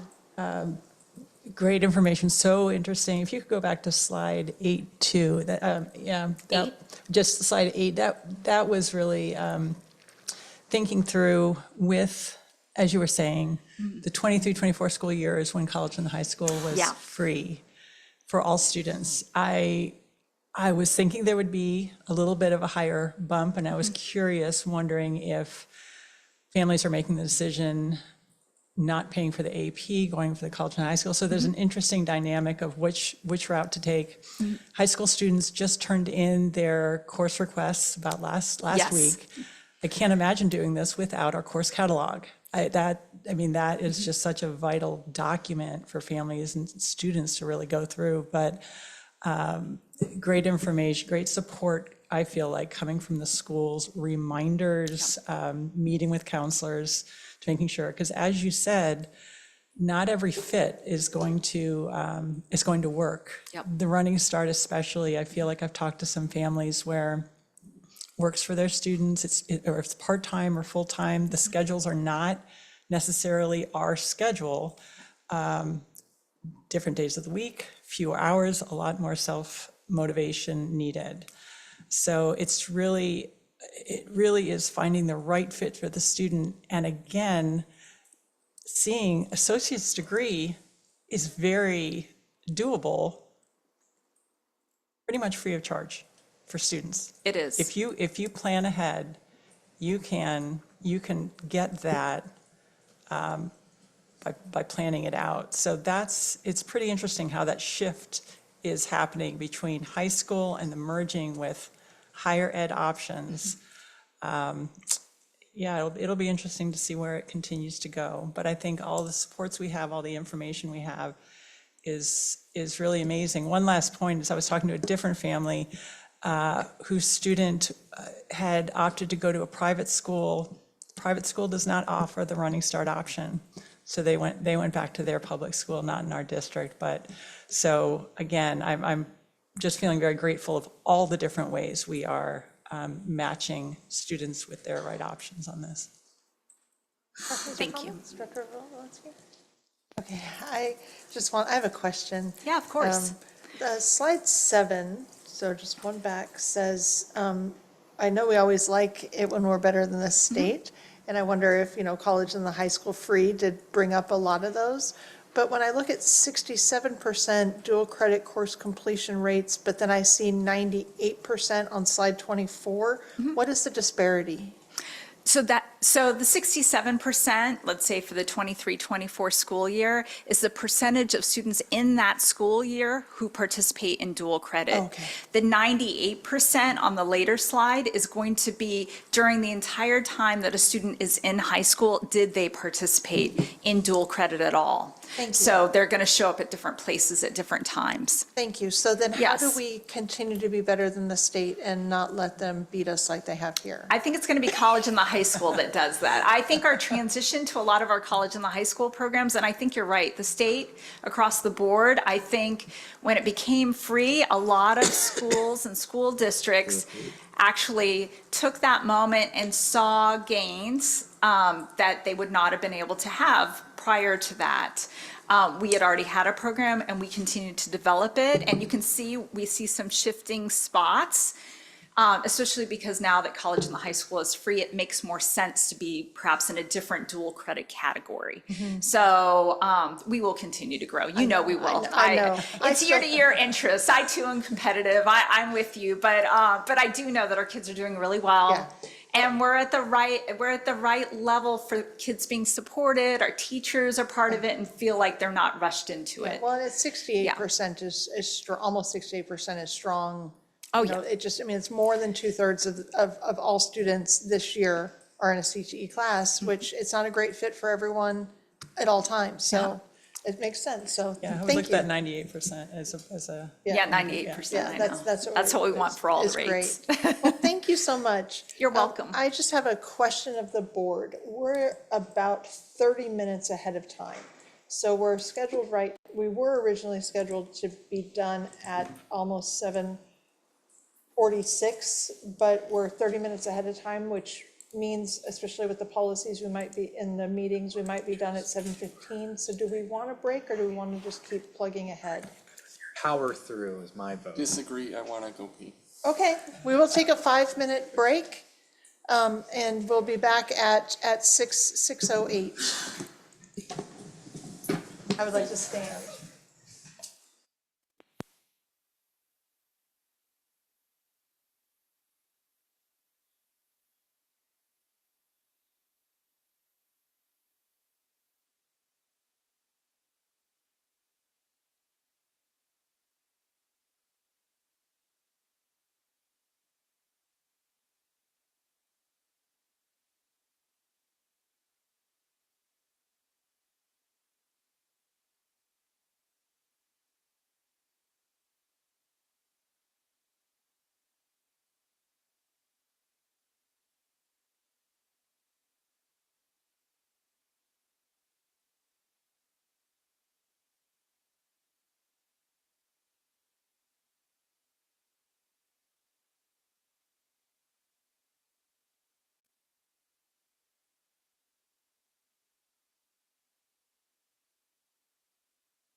discussion. We have 3 items today. Ms. Weinberg, I think you're giving us, no, you are giving us a communications and community engagement update. Yes, good evening, President Mitchell, Board of Directors, Superintendent Saltzman, and Student Representative Kink. I am excited to have the opportunity to provide you with a communications and community engagement update tonight. Tonight, I will provide a high-level overview of the work our communications team has been doing to support district goals and strategic priorities. Our update is organized in 5 sections. First, I will introduce the team, the people behind the work. Then I will walk through how we engage with staff, families, and the community through a variety of channels and events. I will share how we are leveraging digital tools, including Parent Square and Let's Talk, to streamline communication and enhance access. Next, I'm going to highlight recent celebrations for the communications team. And finally, I will close with an exciting new focus as we continue to shape and share our story, Everett Public Schools' story, because it is an incredible story to tell. So let's begin by meeting the team. We are a mighty team of 4. Jennifer Goodhart is our communications coordinator. Digital media specialist is Linda Carbajal, and communications and customer service technical coordinator is Jarrett Songstad. And I, of course, am Harmony Weinberg, and I am the director of communications. Together, we strive to make sure our families, staff, students, and community members feel connected, informed, and valued. Let's talk about engagement. For our staff, we send out 2 major communications each month. Staff News, which provides updates, celebrations, and resources from the district, and Doc's Dugout. That's the superintendent's monthly message where he shares important updates with staff. Combined, there are about 17,600 average views on these 2 publications each month. That number includes people looking at the information more than once, possibly going back a different day to reference information they previously saw. New this year, we are sending out a monthly district family news, which is averaging more than 41,000 views, an indicator our community is actively seeking information from us. In the past, the communications department would share district news with each school to include information in their monthly newsletter. However, that information was becoming buried in a long message, or families with students in multiple schools, it was very repetitive. Now families can expect an update from the district each month. We use several different communication channels and methods for sharing information with our community. And not only sharing information, but engaging with them as well, because we want to hear from them too. Our In Touch newsletter is sent the Sunday before each school board meeting and has over 6,600 subscribers. This goes out to community members and the media who have signed up to receive this important information. These average about 3,375 views monthly and are a key tool for transparency and accessibility around district operations and school board work. Excuse me. Our website is also a very important source of information for our community. We see our peak traffic in September, which aligns with families looking for back-to-school information. And most people access our website directly by typing in the URL address or through search engines. Our most visited pages, the top 5, are school and district homepages, Grades and More, which is our student grade portal, the calendar page with all the calendar information for the year, student tools, and employment opportunities. We have increased our use of video to connect with our community. Since our last report as a department in April 2024, we've produced several videos. When it comes to telling our story, we have produced 14 videos that focus on welcoming families and staff to the new school year, safety and transportation updates, spotlights on fine arts, dual language and student transitions, and gratitude pieces such as our special tribute to school board member Caroline Mason for her 11 years of service. Our Parent University series has shared out 8 videos so far, covering topics such as FAFSA, Ruler, which is the social emotional learning tools, middle school transitions, which you saw earlier tonight, and what is an instructional review. We also produced 3 new training videos for staff, including threat assessment and reunification. So if you do the math, that brings our total number of videos produced to 25. And I want to take a moment to give a huge shout out to our communications coordinator, Jennifer Goodhart, who is the creative force behind these incredible videos. Video is one of the most engaging ways to share information, but what many people may not realize is an interesting fact about producing videos. So just a fun fact I want to share is a basic video, such as a short message or event recap that includes scripting, filming, creating graphics, and editing. Per 1 minute that is a finished product, it can take anywhere from 6 to 11 hours. So a lot of work goes into creating those really important and informative videos. Our social media platforms continue to be an important tool for sharing quick updates, celebrating achievements, and engaging with our community in real time. Since September 1st, 2024 through today, on Facebook, we've had 1.8 million views of our content posted in that time frame. On Instagram, we've had 1.3 million views. X, formerly Twitter, does not provide these same analytics, but when it comes to followers, we currently have over 4,400 followers on X, 11,300 followers on Facebook, and 7,000 followers on Instagram. In-person engagement is also a really important part of our work. The district's annual Community Leaders presentation, which takes place in December, saw a 66% increase of people attending compared to the previous year. Clear evidence of growing interest in district updates and information. Our Let's Connect series continues to offer direct dialogue between families and staff. In January, we focused on artificial intelligence when it comes to education. This spring, we will host 2 events to provide updates on school construction bond planning. So mark your calendar now and look for a lot more information to come soon. But April 30th at North Middle School and May 6th at Heatherwood Middle School. We also actively engage and partner with the media to share the district stories. A recent highlight was coordinating an opportunity for the Everett Herald to come to one of our schools to interview current dual language program families, students, and staff about the benefits they are seeing in the program at Emerson Elementary. We were also able to use that opportunity to get the word out to our community that we are expanding the program to a second school, Silver Lake Elementary, next fall. One of our major digital investments this year was implementing Parent Square, a unified communication platform for schools and families.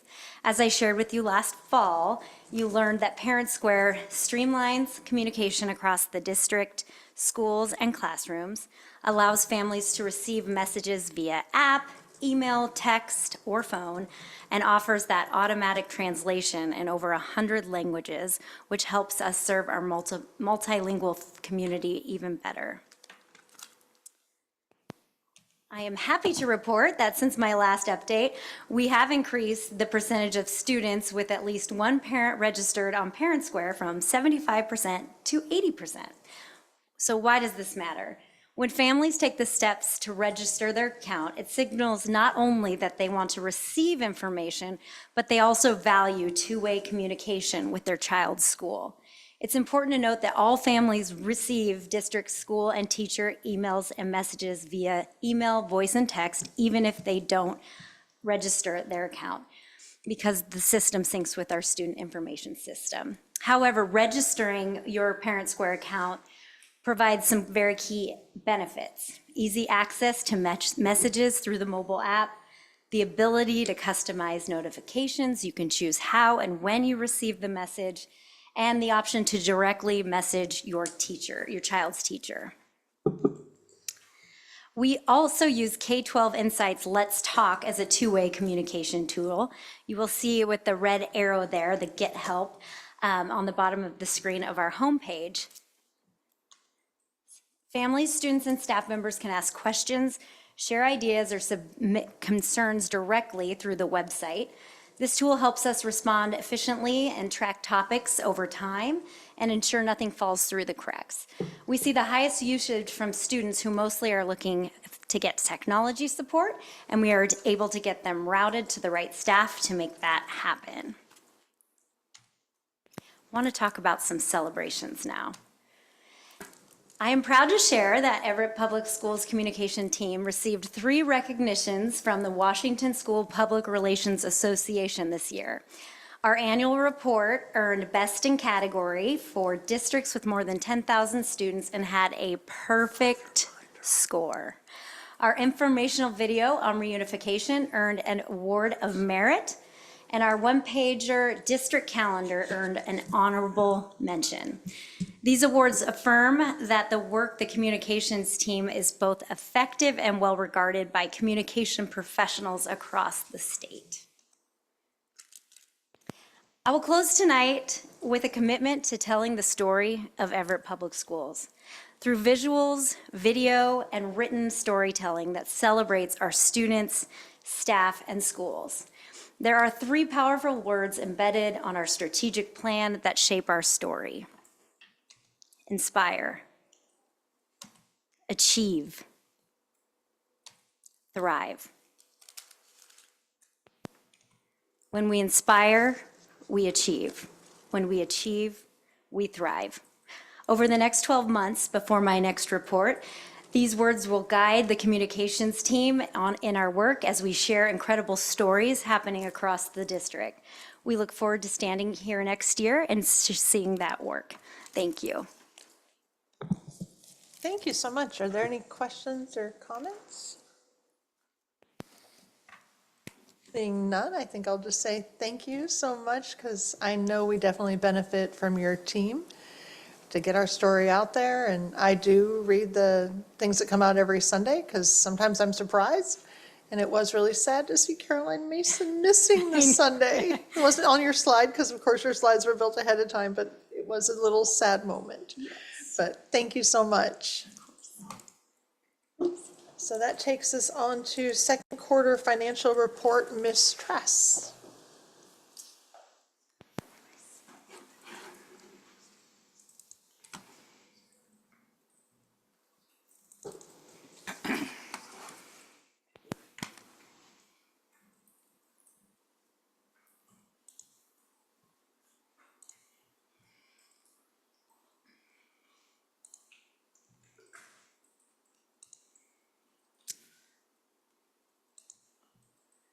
You would think with presenting monthly, I would be quicker at this.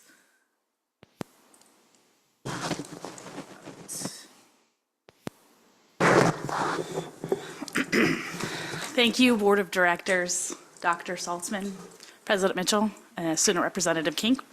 Tonight, we're halfway through the fiscal year and halfway through the school year, and I'm presenting our second quarter financial report for the 24-25 fiscal year.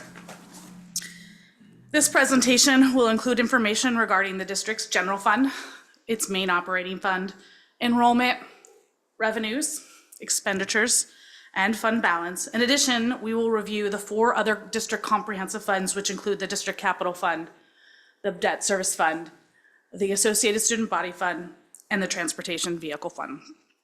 Along with this presentation and tonight's consent agenda item is detailed information included in the February financial report. It has additional information for your reference or for your viewing or reading enjoyment. We'll start with the district's general fund and looking at the district's overall enrollment. Enrollment drives over 60% of the district's revenues, and so it's an important indicator to review and monitor throughout the fiscal year. What I want to highlight here, this enrollment graph actually represents student FTE or full-time equivalent for each month, and then we are funded on the average of that student monthly FTE. You typically hear the district talked about their student enrollment and head count, and that's typically the total number of students counted on October 1st, but this is the representation of how the district is funded through the state overall. As you can see here, this fiscal year for the 24-25 fiscal year, our enrollment is actually increasing over prior year's enrollment. It's a great trend to see post-pandemic. We're about 5 years post-pandemic, and we're seeing that enrollment start to increase. We are not fully back to the pre-pandemic enrollment, but we are anticipating to grow going forward. I also want to highlight that our enrollment is higher than our anticipated budgeted enrollment in 2, which is reflected in our projections as we move throughout this presentation. Looking at projected revenues, we actually don't have any real significant changes from the January financial report. We are anticipating a slight decrease from January's projection, and that's primarily due to local revenues. Our investment income is slightly declining as investment and interest rates decline, and so we're anticipating a little less than we were projecting in January overall. And it also reflects our actual collections from fees and other local revenues that we collect as a whole. But no major changes. This revenue graph just represents the monthly revenue trends for this year and the past 2 years, and they're typical in nature. We have those large increases in October and in April, really driven by our local revenue related to our local levies for the district. I also want to just highlight one other item is that we have finalized most of our state and federal awards grants and submitted our initial safety net application claim, but we will submit that again as we go throughout the year as well, and then we'll know the awarded amount in that July timeframe. As we look at total expenditures, we aren't projecting any significant changes from January, actually a slight decline from January of about $300,000, and that's really due to our actual staff cost and staff and benefit cost, and so that updates throughout the fiscal year. We are projecting to be within the board-approved appropriations as well. Our salary and staffing expenditures are lower than our budgeted, our adopted budget, but that is being offset by our service cost and our material supplies and operating costs being higher than our anticipated budget. This expenditure trend is our monthly expenditures. I just want to highlight that you do see inconsistencies year over year at each month of our total expenditures, and that's really driven by the fact that we pay our services and our materials on a weekly basis, and so some months have more weeks than less, or less weeks as a whole. So you'll see fluctuations, but I do want to. We are on trend and for typical at this point in the year. And what that means for the total projected ending fund balance for the 24-25 fiscal year is really no significant changes from the January projections. We're still anticipating 8.3% an 8.3% fund balance of total expenditures. That is up from our budget of 7.5%. And that's really driven by slightly higher beginning fund balance, higher than budgeted enrollment and staffing cost alignment during our 8-day count. I just also want to mention, as we go throughout the year, any significant changes in fund balance can swing our overall fund balance assumptions. As we move forward to look at the 4 other comprehensive funds, I'll begin with the Capital Projects Fund. This fund supports our major renovations or modernizations of our facilities, as well as our technology supports like our one-to-one device lifecycle management. What I want to highlight here is that we are starting our larger projects in their Capital Projects Fund. So we are breaking ground next week officially on Jackson Elementary School. And so we'll start to see a significant amount of expenditures be associated with that throughout the rest of this year and the remaining of the projects. In addition to that, we also have another elementary school that is in the early phases of construction. And so some of those smaller costs are beginning to be spent as we are working on those projects. The fund balance monthly trend here is representative of a bit of a shift from prior years. As you can see here, we're starting to build that fund balance to support those larger projects, and that's why you're seeing a little bit higher as a whole. But in general, on trend of what we expect, as well as this fund balance will fluctuate based on timing of projects throughout the year. Moving on, we're next focusing on our debt service fund balance. With this fund balance supports our outstanding principal and interest, another bond cost. At this moment in time, we don't have any voter-approved outstanding bonds to be issued, so we are just supporting paying down the remaining principal and interest of just under $70 million of our outstanding debt that were issued and approved by our voters. This balance will fluctuate based on the principal schedule principal and interest schedule throughout the remaining years. It is sufficient to support the remaining bond payments as well. As we look at our Associated Student Body Fund, this fund supports student activities, and it's really driven by our students at our middle schools and high schools.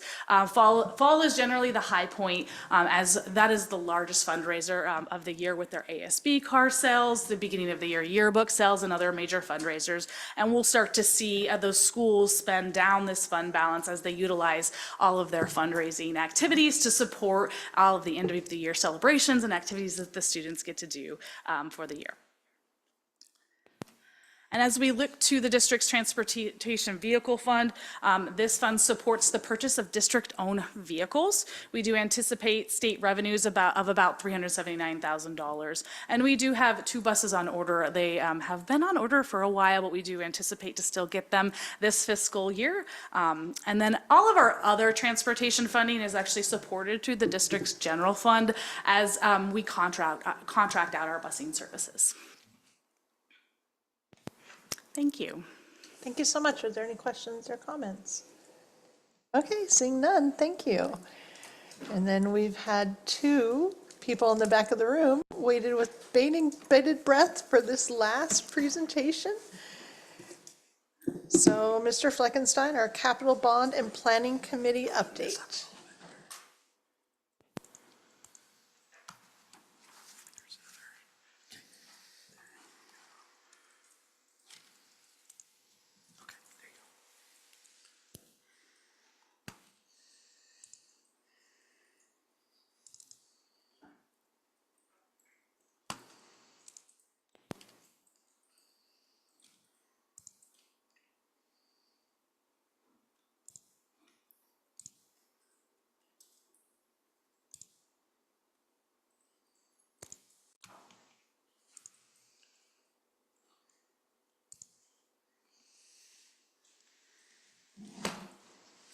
All right, I think we're there. President Mitchell, Board of Directors, Superintendent Saltzman, and Student Representative King. It's my pleasure tonight to give you and the public a update on our Capital Bond Planning Committee's work. The objective of this presentation is to be provided an update on the activities and progress of the Capital Bond Planning Committee. And for the public, if you are interested, we do keep posting after each meeting the presentations and other related materials and the meeting minutes in detail about the work that goes on in each of our meetings at this particular web link. Just to refresh everybody's of the committee's timeline, always starting back in January when we formed the committee, we were right in the middle of our committee workshops, which are planned to complete in early May. At that point, as Director Weinberg said, we have 2 community engagement events that are coming up at the very end of April and early May. And then this recommendation of the committee will be provided to the superintendent on June 24th. As it continues into the summer and then early fall, of course, the board's review with the superintendent and then a potential approval of bond proposal somewhere in that September-October range. Not to overwhelm anybody by this slide, but it just shows the level of planning that we have to coordinate all of the efforts that we have to make sure the Capital Bond Planning Committee is run efficiently and well, and also coincides with the work of the board and the leadership of our superintendent. So we are in the very middle of that process right now. If you were to zoom in on this picture, we're in the middle of that Capital Bond Planning Committee here, just as we head to the end of March. So far, we have had 2 Capital Bond Planning Committee meetings. The first was on February 19th, and the second was on March 13th. That first meeting is really just a get everybody acquainted with what's the process of the committee and to start to get to know one another. There was a short presentation just as an overview of the needs of the district and 3 guiding principles around the needs for a capital bond. And that is enrollment, increasing enrollment that we see over the next decade, a decrease in the available capacities of our schools to house our district's resident students, and then also our aging facilities. The second meeting was the first meeting where we really delved into a large amount of documents that actually are framing that data and information for the committee to better understand the needs of the district with real evidence. So in our first meeting, you can see there are 2 pictures here, well attended. It's a great group of people. The district staff who attends the meetings really are enjoying the people who are on the committee and what their contributions are to our discussions. And taking the work very seriously, by the way. They are very much interested and want to do a great job on behalf of the students of our school district. In the second meeting, we, to encapsulate, and this is derived from the board's resolution to form the committee, we actually put some essential questions to the group to consider as they were digging into data. And I won't read each of those questions for you, but really around those big features that were the guiding principles from the board, what sort of essential questions need to be answered through the work of this group to be able to put together an effective capital bond planning or construction bond proposal for your consideration. Embedded also in that was the idea for the committee, and this is the first prefacing of that, which is we have a lot of needs in the district, and it is not financially feasible to assume that we can take care of all of them in one bond.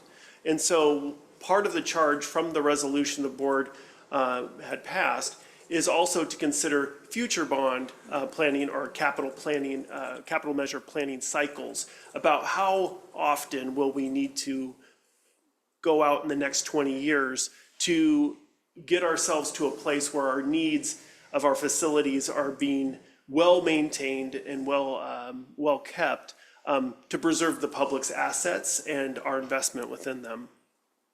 Below is a picture of meeting number 2. You can see all the documents that are on the tables. It's a lot. And what's really great about the rest of this week is on Thursday, we have our next meeting, meeting number 3. And we will be continuing to use those documents to develop the understanding of the committee.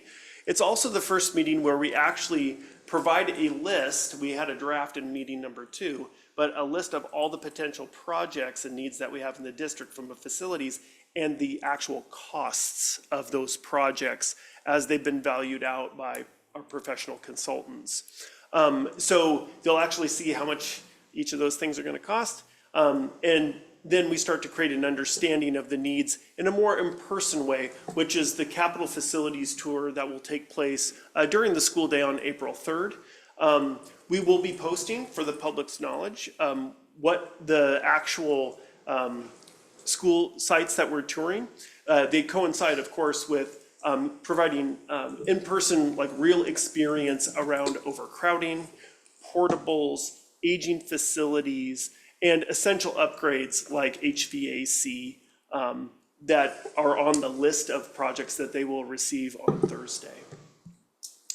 That follows up with our meeting number 4 in April, which will share out those observations in the context of those projects. And then we'll be at that place to really engage our community on April 30th at North Middle School and on May 6th at Heatherwood Middle School to see share where we're at with the committee and then also gain the community's input about the work so far for a potential future construction bond.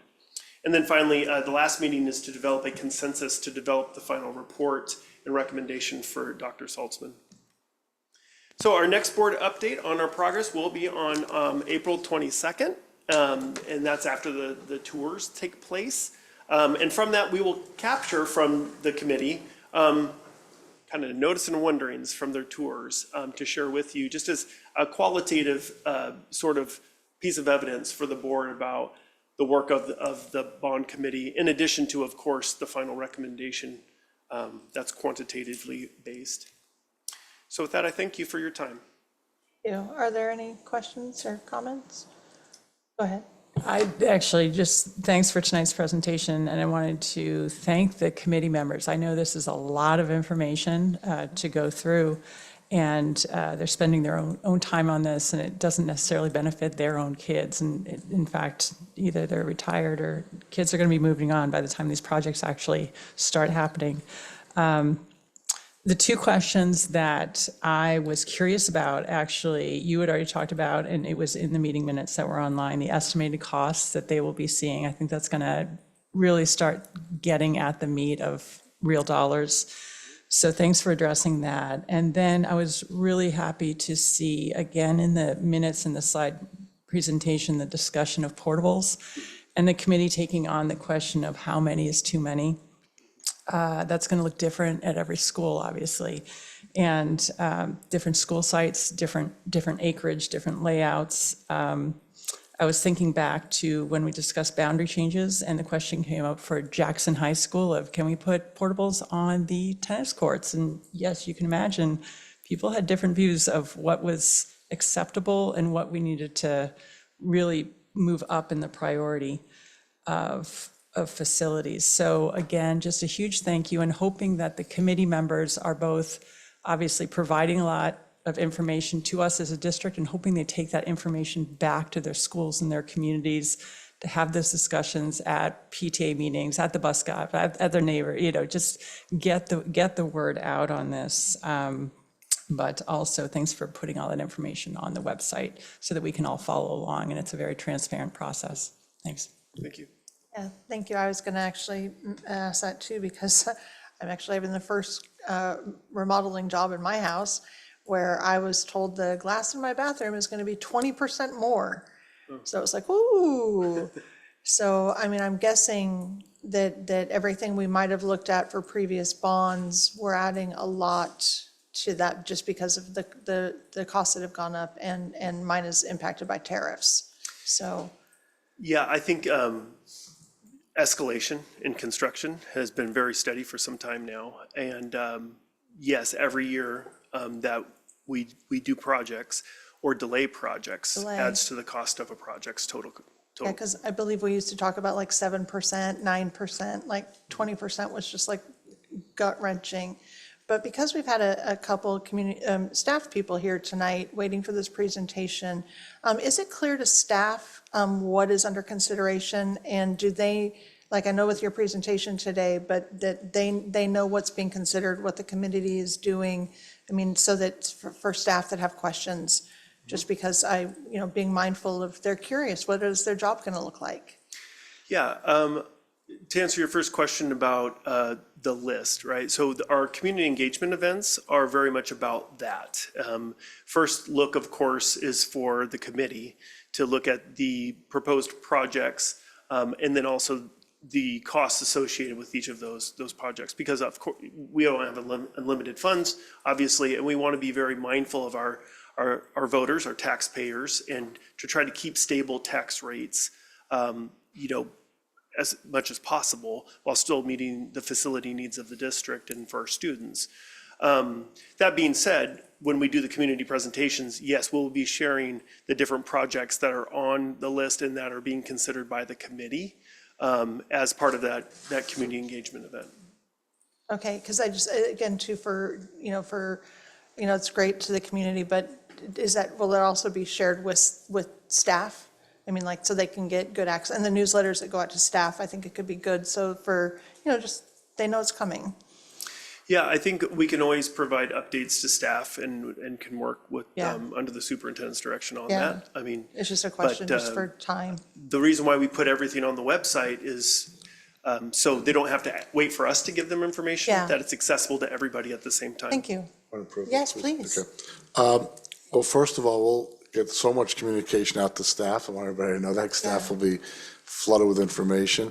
But I want to go back to what Vice Chairperson Director Herman said, the process is going really well. We're throwing everything out there on the webpage.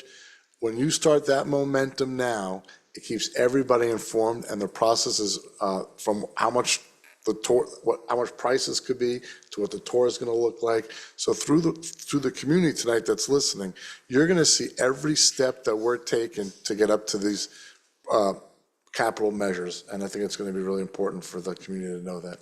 Yeah, thank you. I do appreciate this process that we started several cycles ago, because it really does, that community input, those tours are just, so essential to get the pictures that we got from Jackson, the pictures from Madison, so that people could see that urgency. So I really do appreciate this. So thank you so much. Thank you. Thank you. And I don't think you're leaving us. So, okay, so we have 3 policies tonight. You are asking for final approval. You can introduce them one at a time, as they all are sort of a group for that theme of Title IX, and we'll approve them first and second reading tonight, if I understood that all correctly.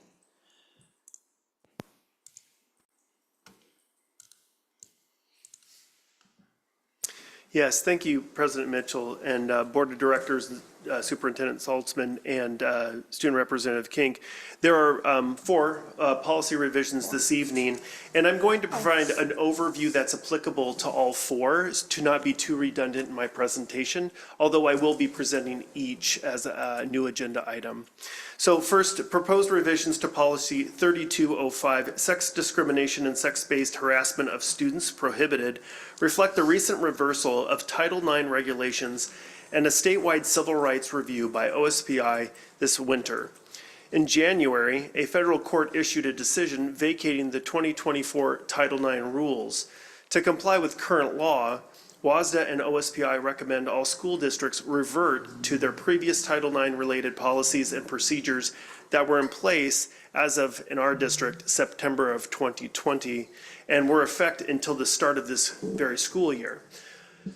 These required actions must be completed by April 7th, 2025, and as a result, we are requesting that the proposed revisions this evening be adopted upon a single reading by the board in the best interest of the district following Board Policy 1310. These revisions to Policy 3205, sex discrimination and sex-based harassment of students prohibited, have previously been reviewed by legal counsel and the superintendent's senior staff. Thank you for correcting my counting, because I have 3 on one page, 1 on the other. Are there any questions or discussion? Yes. Just think it's worth reiterating what you've already said, but this group of 4 does go together, and I had some pause that we were bringing back a policy that was already retired, the next one that you'll be presenting, I believe. But when you look at them in their entirety, and when you look at the other policies we have in place in state law, I think this is a wise move forward based on the guidance of OSBI. So thank you for tracking that. Yep. And particularly, if I may, President Mitchell, move on to the next one. Yes. Revisions to Policy 3211, pregnant and parenting students, and the one that follows, Policy 3212, remember, were incorporated when the new rules, Title IX rules, went into effect, and we had to basically uncouple or unpack them again into separate policies. So this particular one, Policy 3211, also reflects a recent reversal of the 2024 Title IX regulations and a statewide civil rights review by OSPI. We do request that this particular proposed revision be also adopted upon single reading tonight by the school board in the best interest of the district. Policy 3211 and its revisions have been reviewed by the legal counsel and the superintendent staff prior to tonight's meeting. Are there any questions or comments? Thank you.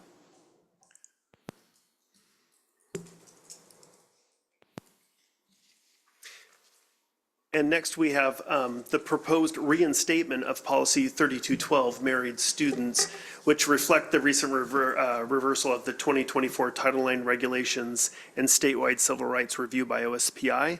We request that the proposed revisions being presented be adopted tonight by the board upon single reading.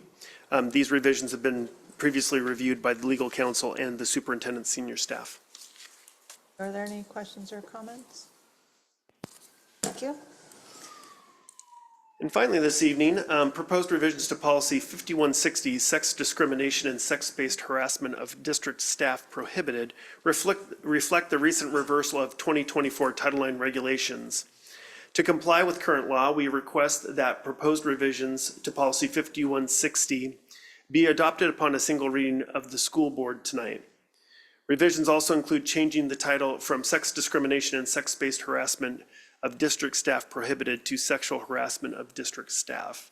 The proposed revisions have previously been reviewed by legal counsel and the superintendent's senior staff. Questions or comments? And I'll just reiterate what Director Herman, we are going back, which just seems so weird as we've moved forward. So the action that's requested before us tonight, is there any objection to adopting these items by general consent for both first and second reading? Seeing none, your approval is done for the best interest of the district. Thank you. And Dr. Saltzman, this takes us to section 16.0, upcoming agenda items. What is planned? Thank you, Madam Chair, and to Board of Directors and the public. At the 2 April 1st special meetings, directors will attend the Jackson Elementary School groundbreaking ceremony and strategic plan matrix and budget development workshop that day. So April 1st will be a full day for everybody. At our special meeting on April 15th, directors will participate in the audit exit conference and meet to discuss candidates' final selection for Board of Director. April 22nd, 2025, special meeting, directors will attend the Everett Community College Foundation event. At our regular meeting on April 22nd that evening, the board agenda will contain the following: a pre-calculus curriculum adoption first reading, a P5 music curriculum adoption first reading, core value champions for diversity recognition, board goals of 2024-2025 progress review, the March financial report, a bond committee update, the Northwest Regional Learning Center agreement, the Snohomish Discovery Program agreement, and the Detention Center Educational Program interlocal agreement. Thank you, Madam Chair and Board of Directors. Thank you. That takes us on to section 17.0. There is executive closed session. There is none for this meeting. That takes us to section 18.0, or adjournment. This concludes the March 25th, 2025 regular meeting of the Everett Public Schools Board of Directors. This meeting is now adjourned.